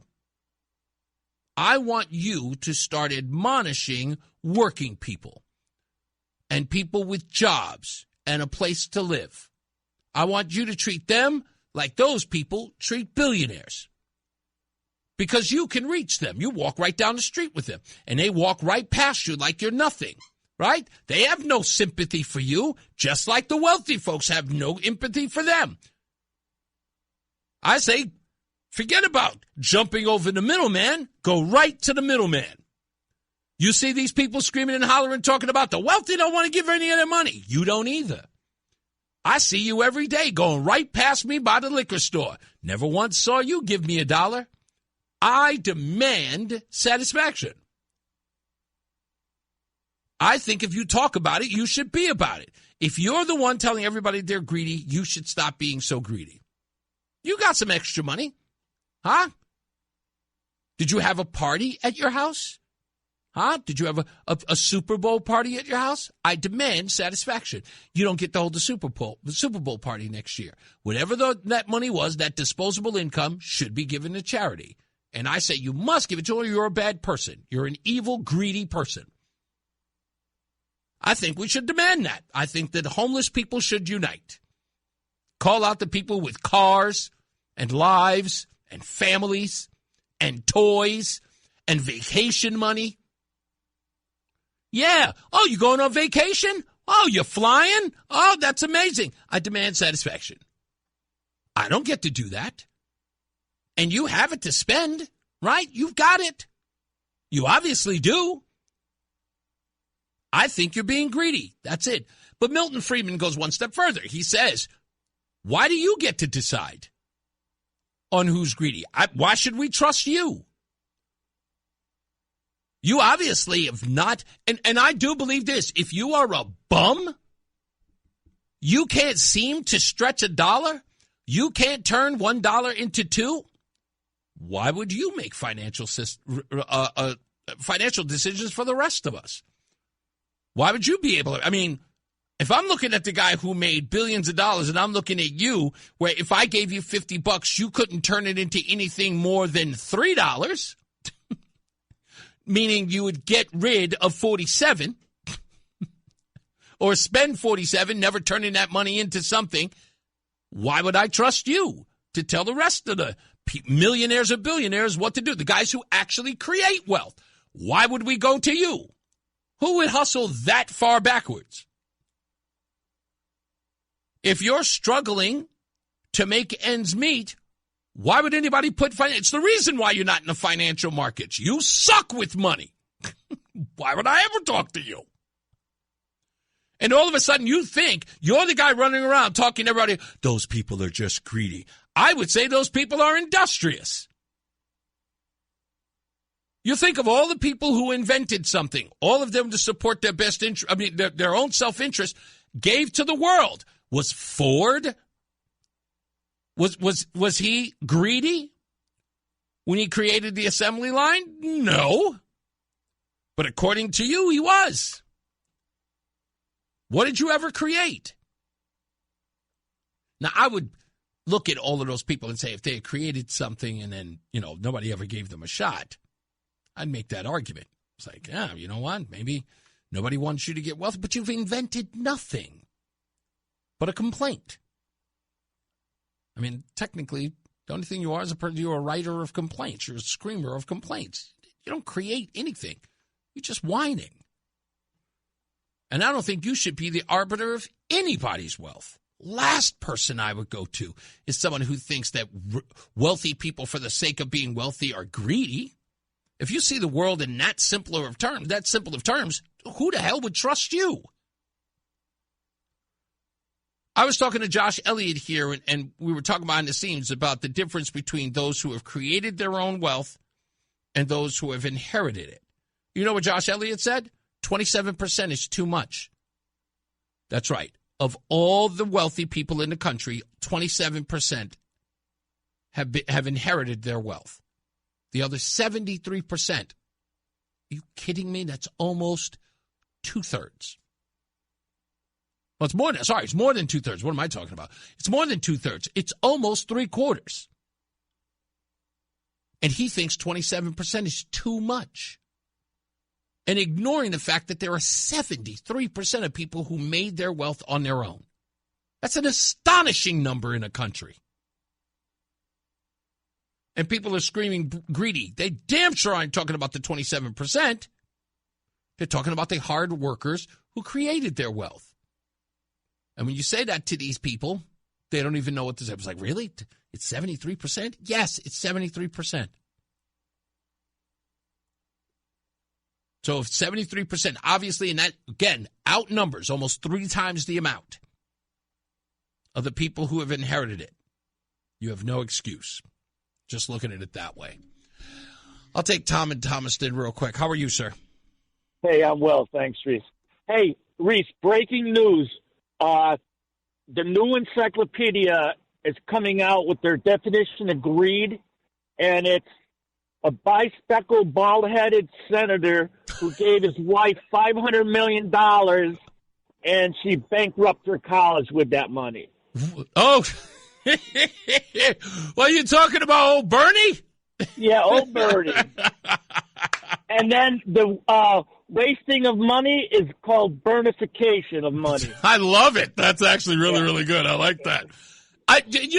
Again, I don't understand any of these folks who scream that word greed. And again, thank you so much, Lori. It's insecurity breeds jealousy. Jealousy creates envy. Envy causes self-destruction.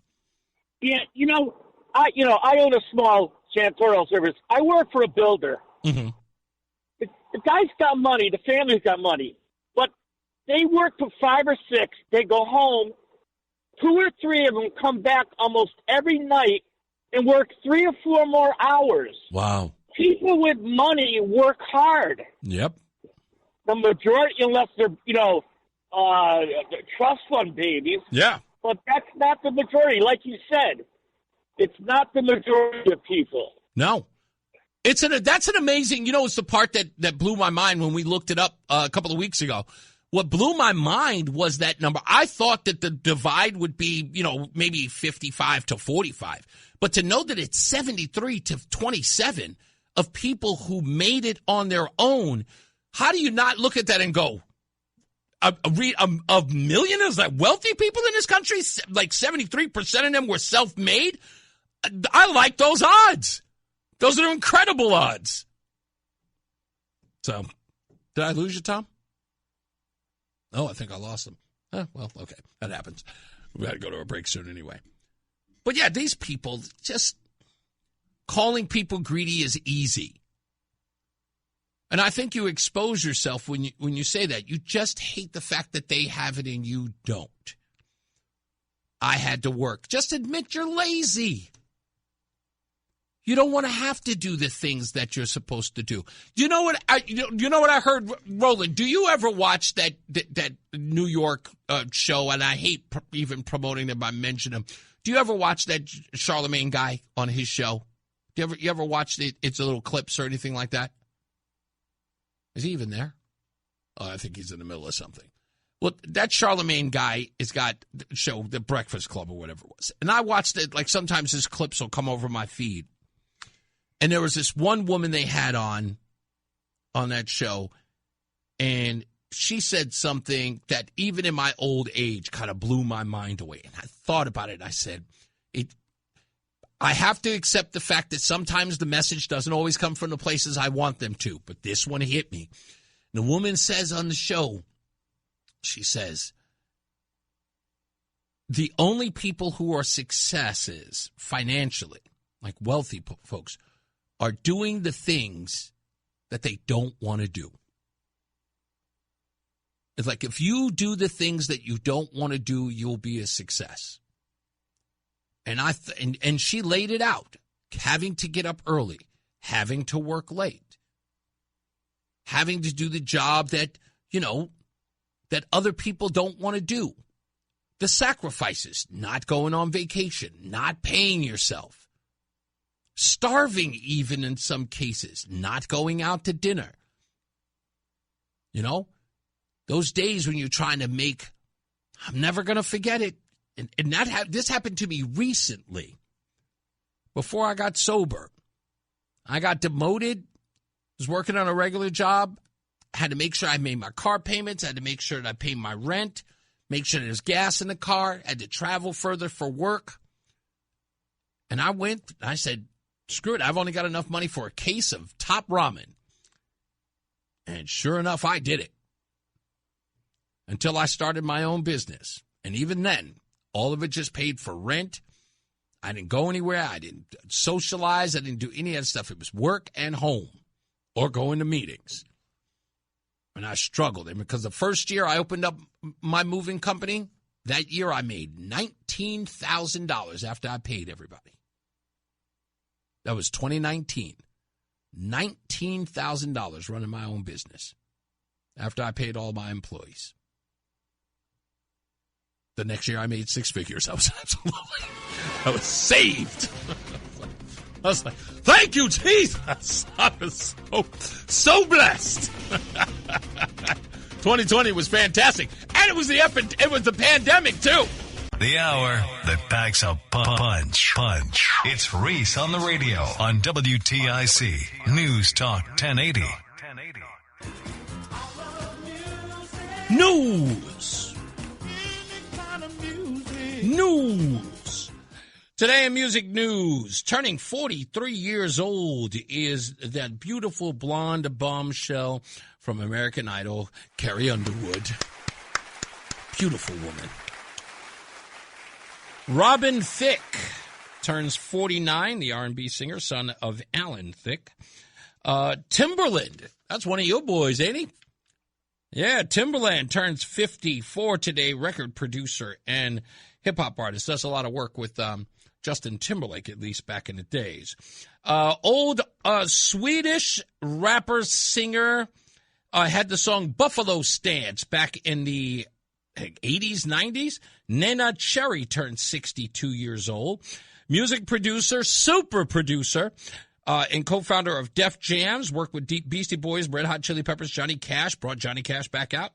And, of course, multiple Grammy Awards. Adele, he was a producer of. That's correct. Rick Rubin turned 63 today.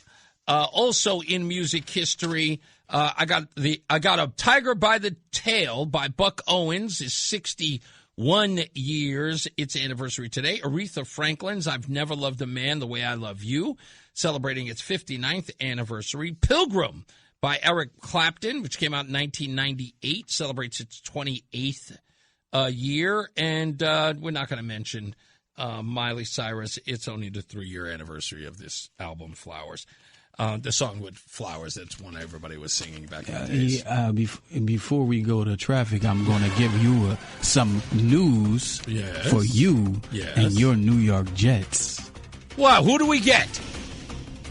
At QB, standing 6'5", 235 pounds, who was already there. It's GENO Smith. GENO Smith. No! That's it. I'm done. GENO Smith. You remember that time he got punched in the face by the defensive end? Yep. Yeah. You know what GENO Smith said? He said, "I threw a punch back, but it was quickly intercepted." Let's get to the BPS Traffic Center with Mark Christopher. Hey, Mark. So you guys got yourself a 35-year-old quarterback? Yeah. Now, we're supposed to feel great about that. This guy is the worst. He decided to get better when he got to Seattle, got a good deal. Now we're bringing him back. Every time we bring up, it's a problem with the Jets with bringing back these old losers. Just why do we always get people at retirement? The only time this ever worked was with what's his name, Curtis Martin. That was the only time we ever grabbed an old guy from another team and we actually did well. Curtis Martin used to play for the Patriots. Exactly, and Vinny Testaverde, of course, from the old horrible sherbet colored Tampa Bay Buccaneers. That was it. That's it. Everybody we've ever had has been garbage. This doesn't sound like a good move to rebuild your team. Absolutely not. That's my whole point. What's the point? I'll put it to this way. You know what? I would rather we do like the Raiders do. Let's get everybody who just got out of prison. Why don't we just do that? Yeah, at least they're hungry to make the team. They're gonna play hard. Exactly. They want a paycheck. So exactly. I can't. There you go. I can't. What can you say? It's Reese on the radio on NewsTalk 1080 WTIC. I'm absolutely done with the Jets. We're done. We are done. Our relationship is over. Over. It has been 30 years. They keep making it. At this point, why not just give the team to Dan Snyder? Why not just do that? Let's just give it to him. In fact, I want a partnership. Let's sell the team to Dan Snyder and Jerry Jones, just because both of them they're better losers than Woody Johnson is. I'm just done. I can't deal with it anymore. GENO Smith, you're bringing back like we're trying to find a quarterback, and we're looking through the NFL, and we're going. There were no free agents that we could come up with. Oh no, there were. Oh, I know. That's my question. That's like none, nobody, huh? We could have had Tua Tagovailoa, whatever his name is, from Miami. We could have had him. He was kind of a bust. Yeah, you but don't he want played him, in no. Alabama. I know we don't want him. He's straight garbage. Anyway, but the point is that he's better than GENO. He's better than GENO. Watch GENO come back this first year and take you to the playoffs. He's going to do it. I know he's going to do it. This is just the way my luck works here. That's the way it works. The minute that I decide that I'm not watching any game, all of a sudden people will be texting me to go, "Hey, they won a game again. Hey, no, hey." Hey, they're 4-0. Yeah, exactly. They're 8-0. And then, of course, I'll start watching, and then, you know what? GENO Smith will go, "Hey, I heard Reese is watching the game again." Interception! It'll happen. It always happens. 9-8. They started 8-0, finished 9-8. Exactly. They'll back their way into the playoffs, and they'll look really, really good. They'll probably win with defense, right? And then all of a sudden maybe they'll go to the AFC Championship game. And butt fumble. Yeah, exactly. Do you know what I really believe? I got to tell you what I really believe. In my heart of hearts. And a friend of mine said this to me, and I completely laughed it off. But I'm there now. I really believe this. I think Joe Namath has jinxed us. I think Joe Namath said they'll never win a Super Bowl as long as I'm alive. I really do. I think Joe Namath, I do believe he is the stench that is on that team. He has. He did everything. If it weren't for Joe Namath, we would not have an NFL. I mean, let's be serious. We were supposed to be the laughingstock. And here we are. We're the laughingstock again. I mean, when the Jets are so bad that, Maybe they're getting, maybe they have a contract under the table, behind the scenes with the NFL that says you have to be the team that's trash every year, no matter what, and we're going to give you an extra $50 million a year to do it. Probably. Yeah, John Beckman says burn those sneakers. I may have to. You know what I mean? Seriously, I'm telling you, when you are watching this team, the Jets, and you almost say to yourself, boy, I think the Browns are going to do well this year. Yeah, I believe so. I know you do. Because I've watched both of them play at times, and I'm just going, the Jets can't beat the Browns. Nope. They can't beat the Browns at all. And it's frustrating. It is. That Browns defense is amazing. All they have to do is get the offense to match, and they're on. They're the Browns. Yeah. You know? Even the Jaguars and they were busted for years.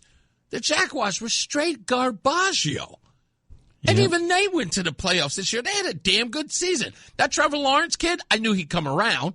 I don't like the whole hair thing. Well, I mean, I knew he was going to make it after we smacked him in the national championship after he won 29 straight games in a row in college, and he happened to meet Joe Burrow and these LSU Tigers, and we smacked him up. Yeah, your Joe Burrow's going through a little bit of a situation. He just can't stay healthy. He just always nicked. He's made of glass. Yeah. It's crazy. He never got hurt his whole college career. I know. And all of a sudden he gets to the NFL and literally he's breaking like a toothpick. It's every day. God, the poor guy even got robbed on the field. Oh, yeah. That is true. He did get robbed. He got robbed. It was like he's playing a game just hey, where's Joe Burrow? Monday Night Football. All right, let's get his house. Yeah, exactly. Oh, I'm just done with them. I'm just done. I'm done with the Jets. I think I don't want to take another team. I want to. Who's your second team? Quietly, Seattle.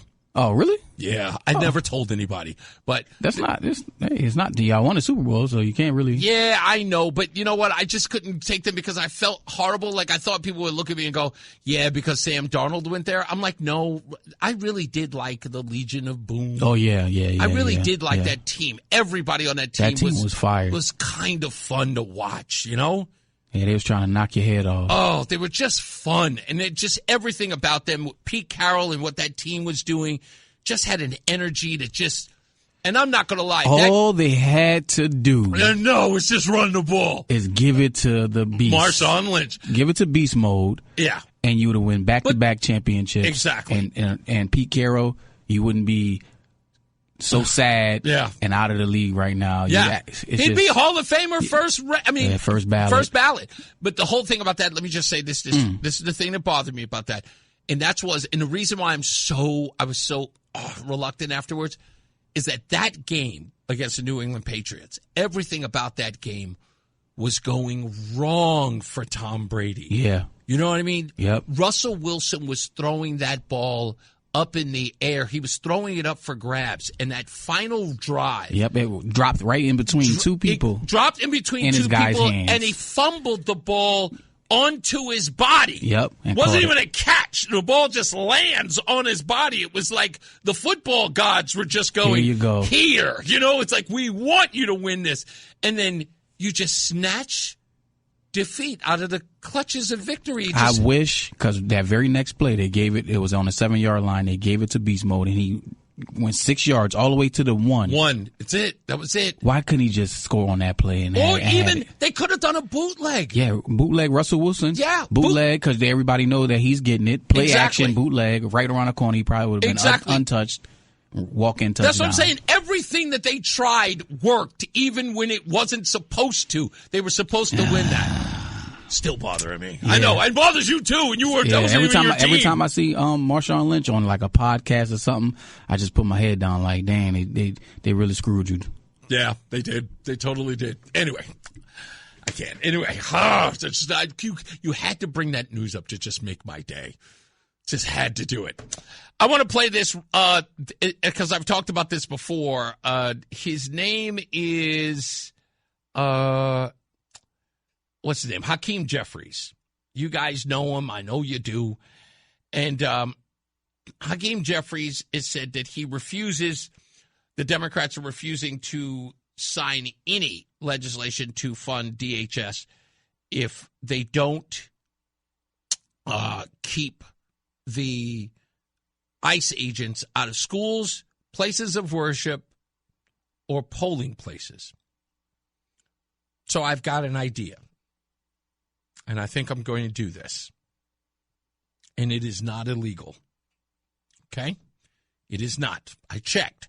I looked up every law, and it is not illegal. Since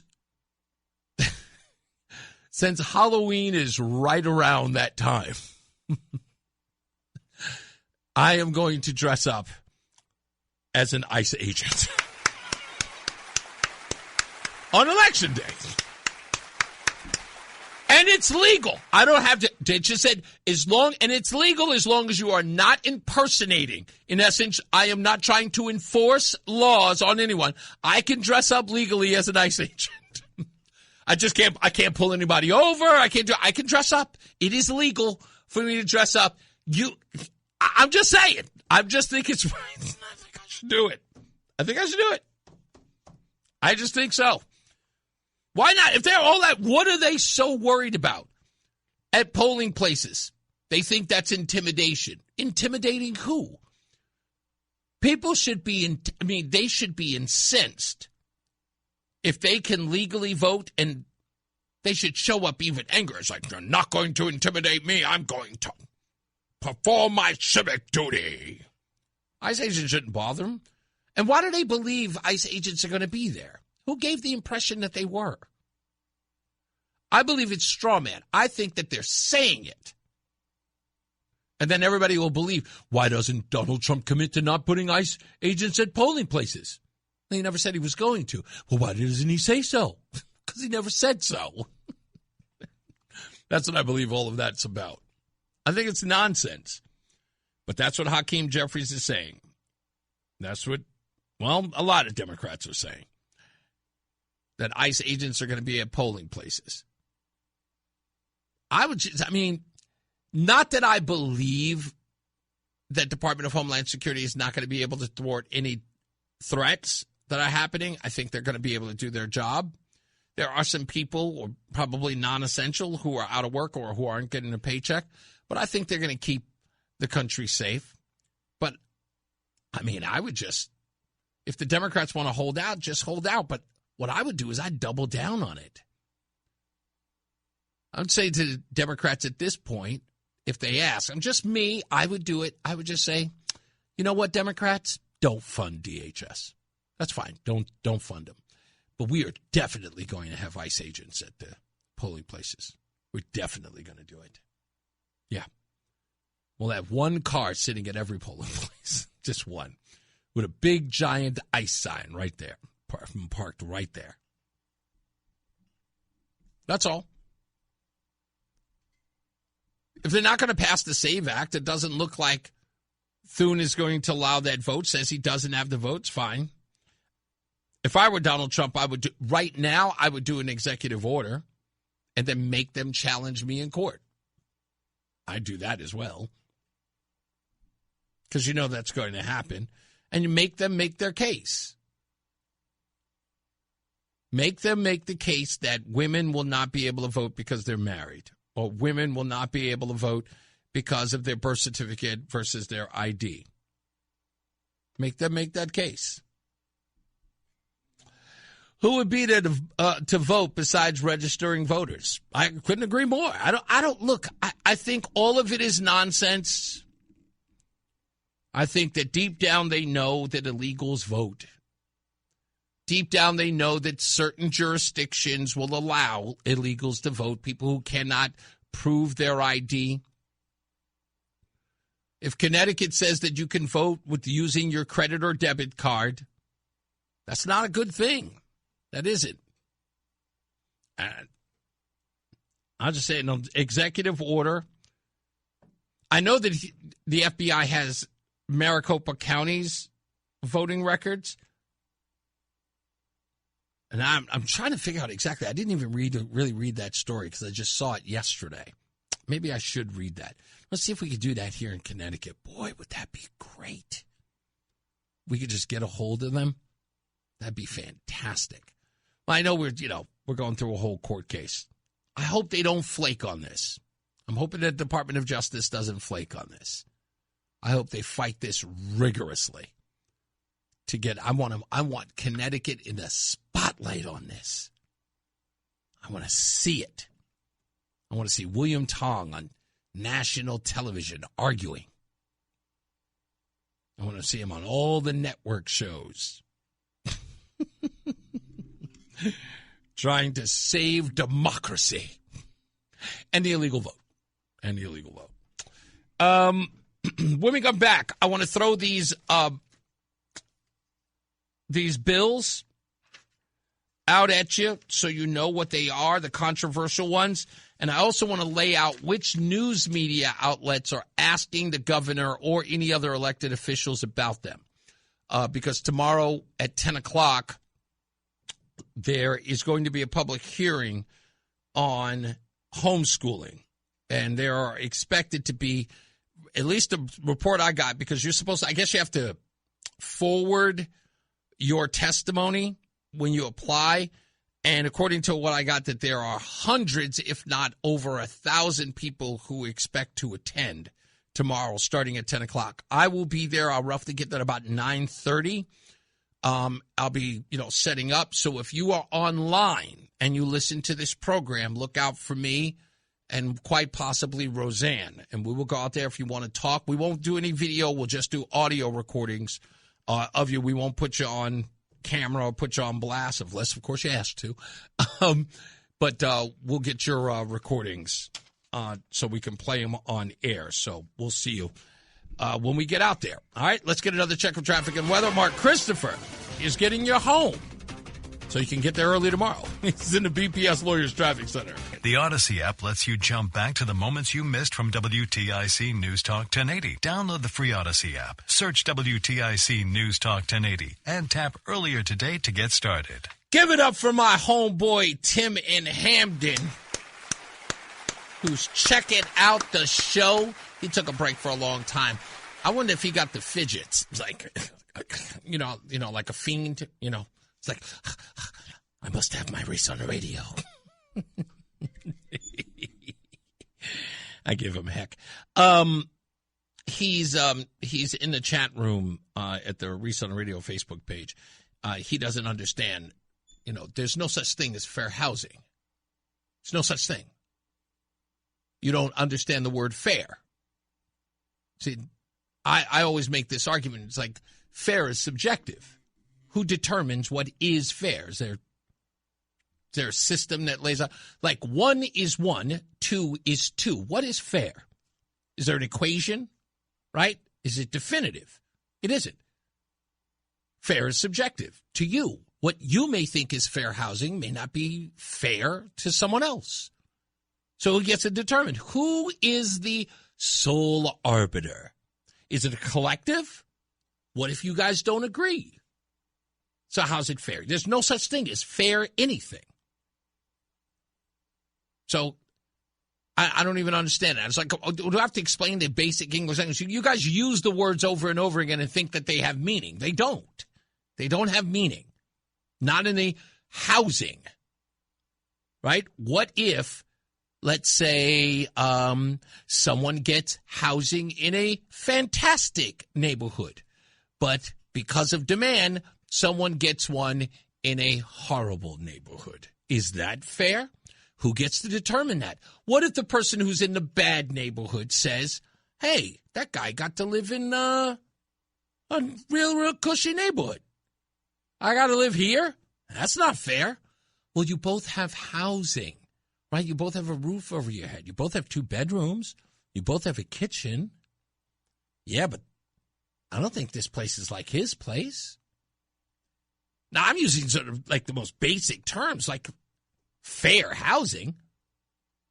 What is fair? What particular thing is fair?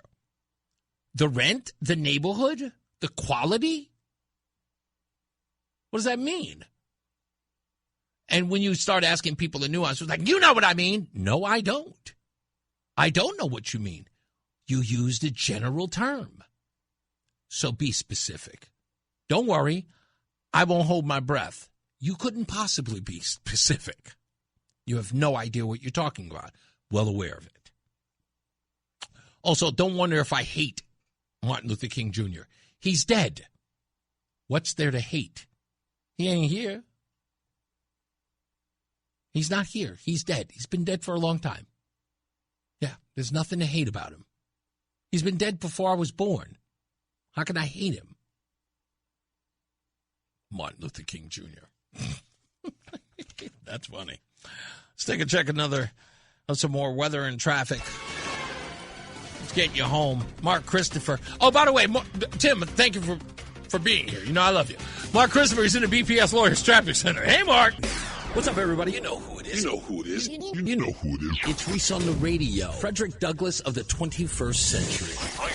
It's WTIC News Talk 1080. All right. As I said earlier, tomorrow morning, 10 a.m., everyone will be at the Legislative Office, room 1E at 300 Capitol Avenue, to discuss this Senate Bill 298. Is that what it is? Yeah, no, sorry, that's the wrong bill. My apologies. It is House Bill 5468 they're going to be there for, which introduces the requirements like annual portfolios for school boards, registration for withdrawals from public school, and DCF notifications in certain cases. And, of course, this was raised by Senate leaders like Martin Looney, the Children's Committee chairs. And I went to go look up, has anybody in the media actually talked to Ned Lamont about this? And many of you may even ask, like, why? Why would they even ask Ned Lamont? Well, here's why. Because according to this, Ned Lamont had actually proposed something like this. His administration revised similar proposals to remove strict mandates. So we would love to know what he thinks about his party writing this new legislation. It would make sense. Of course, there's House Bill 5043. It's another bill that many people are concerned about. Tightening gun controls by banning easily convertible handguns. They say those modified to automatic fire. Controversy over the Second Amendment rights, with Republicans and gun advocates opposing an unnecessary law. Supporters frame it as public safety and rising conversions. Lamont was eager to talk about that proposed bill. Right? So he held a press conference on it. But then we get to 5044.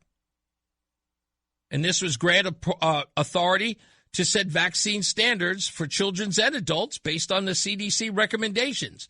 It's linked to broader parental rights debates, with opponents fearing mandates or loss of exemptions, like religious exemptions. Part of the hearings are with limited testimony, drawing Republican criticism as an attack on freedoms. Of course it is. Any questions to Lamont? He wrote the bill, or at least his administration authored it. Why not talk to him about it? Well, no media reports of Lamont specifically being asked beyond its introduction as a bill. And they say he supports it implicitly, but no detailed public response noted. None. And I'm trying to figure out, these are hugely controversial. Senate Bill 323, the act concerning prohibitions on employment of relatives.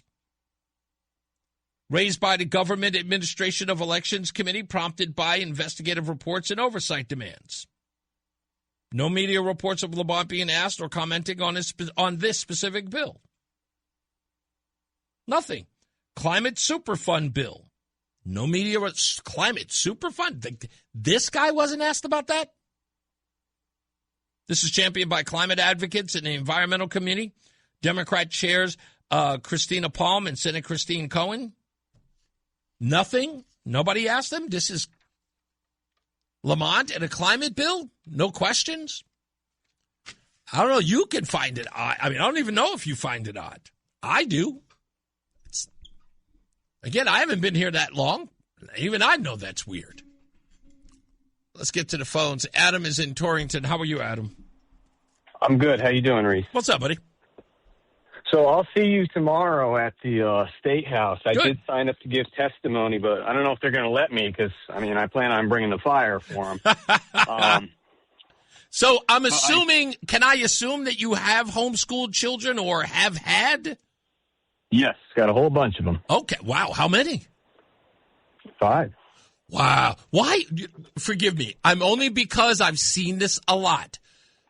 Every time I ask this question and families do homeschool, they've got a litter. That's a lot of kids. Is it how do I put it? Is it something that you are accustomed to in your own family? Like, did you grow up with a lot of siblings? Not a particularly large family, but that's just what we value. We value family first, and that's why we choose homeschooling over the disaster that is public education in Connecticut. So. Yeah, I know you. My kids can read, so. Did you hear what I was talking about earlier about, the values that you have are considered a threat? Do you feel that way, that your values being taught to your children is a threat to the status quo in the public school education system? Oh, yes, for sure. Talk to me a little bit about that, or at least the way that you see it. So we're a threat because we're not following the woke programming that they want to institute into children, and we're actually making productive members of society, and our kids won't be dependent on the state. Like all these kids that are graduating these public schools with a subpar education, they're going to be dependent on the system, whereas our children are going to be the movers and the shakers, and because they actually have a good education, a good upbringing. And they're afraid of that. They don't want a strong citizenry that can resist them. Wow. That's a very, very powerful statement, even for children. What do you hope? What is your oldest, or do you have like a lot of twins or triplets? What is the oldest age that you are homeschooling at this point? A teenager. A teenager? Okay. Yeah.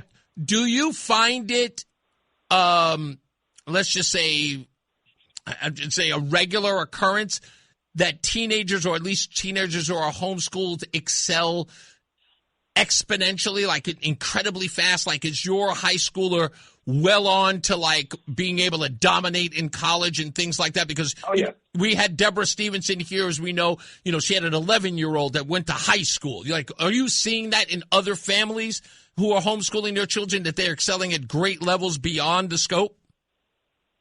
Yeah, by high school age, you're ready for college as a homeschooler. The school day, you could really do everything they do in public school in like 2 or 3 hours. Wow. So it's just, it's just the system they want you to be in instead of an actual education. That's just a nice, convenient thing you get out of it. But really, they want them in the system to be programmed to be, good citizens for the state they want to produce. Yeah, indeed. Which is not a democratic republic. We need a well-educated and intelligent citizenry that knows how to think and isn't just told what to think. That's how you run a democratic republic properly. And they don't like that kind of government. If I may ask you, as far as some of the, I don't want to say curriculum, but let's just say some of the values that you teach as a homeschooler. Do you... Because the biggest complaint that parents always have in the public school system is that they teach to the test. We get all that all the time, that kids are not retaining the things that they're learning. And this is the reason why they go out in the world and they don't have that sort of whatever they learned at school to fall back on when they're in the real world, right? Like some kids are going, what am I going to learn algebra for? And because I'm not going to use it in the real world. How do you get your children to retain the things that they learn? Because I believe that's the most important part in order for them to use it in the outside world. You can tailor the education to what the where their strengths are, to what interests them, where they're going to excel. And nobody knows better than the parents where those strengths are, because we live with these kids. Yeah. So. And it's not because the children so well. Your relationship with them is not just teacher. Well, everything about your relationship with your children is teacher-student kind of deal. But because you know their personality, their characteristics, and you understand where their weaknesses are, where their strengths are, and they're learning sort of how that, measures up, because no two children are the same no matter what situation they're living, even under the same roof. They all have their own approach because kids are so interested in not being like their siblings. You know what I mean? It's like either they want to be just like their bigger brother or sister, or they want to be completely different from them. So you have to sort of cater to that. Oh, yeah, I was the youngest. I gave my parents a run for their money, so I get that. Yeah. Before you go, just to ask you, how did the decision come to you to homeschool your children? Were you introduced to it by someone else, or did you just always know? Well, I was homeschooled myself. Oh, I know. Okay, so the obvious answer. So were my siblings. Siblings were too. But it was the vaccinations they were going to force that really pushed us. That was the final nail in the coffin. Really? We want to have our medical freedom. So we can do it better. You know, when you look at everything to the body of work the public schools have, we can just do it better. So why are we even getting a subpar education? And now they're going to force us to make these medical decisions? No, thank you, state of Connecticut. No. Yeah, and it's, you know what it is? And I can see it even listening or feel it even listening to you. It's like that is the sort of overbearing of the state that you can know, especially if you're raised a certain way. You can see that kind of ominous creeping into your daily lives that the government can do. And you think that it's sort of, they do it on the dependent populace. But then when it comes to you, if you're an independent person, you've always worked hard, you sort of afforded yourself a particular lifestyle, when they creep into your life, it is very evident. Other people, they would never notice it. They just go, that's the way the world is. But when you are a truly independent person or citizenry, you can really tell when the government is reaching into your livelihood. Yes. Yeah, we're old New Englanders here. We don't want to be bothered. We want to be left alone. Yeah. Adam, thank you so much, man. I appreciate you sharing your story with us, man, and good luck tomorrow. We'll see you there. If I don't see you, point me out, man, and make sure that I recognize you, okay? I'll seek you out. I'll find you. All right, you got it. Thanks, Adam. And good luck tomorrow. Good luck. Yes, sir. You got it. Yeah, I mean, I feel like there's as my pastor told me the other day, he sent me a message, and I was so moved by it, but I also had to yell at him because he said to me that there were so many people in the homeschooling space and in Christian Facebook groups that were talking about me and the show and taking this on, and they were raving about me. And I shouted at Pastor Todd and said, these people shouldn't be listening to my show. They shouldn't be. Those good people, those good Christians should not be listening to Reese on the radio. But they do, and I thank you guys. I really do. I really do. And I don't know why, but I kind of felt thrusted into this, as I did with D-Quad, as I did with Mimi. So, I thank you. I appreciate you allowing me to be the voice for you out there who are fighting for this. Zach says the problem with 5043 is that switches are already illegal. So if someone can't follow the law, they would follow the law and not get a Glock. Oh, I get. Okay. That's right. Switches are already illegal. Okay, I was missing exactly how you wrote that. They are already illegal. Yeah, so, I don't, look, to try to explain this to the average politician is ridiculous in so many ways. To have to tell them, and again, it is as simple as this, and I hate having to repeat it because I sound like a broken record, okay? Law-abiding citizens are in its name. They abide by the law. So if you create a law, naturally the law-abiding citizen will adhere. The criminal always breaks the law.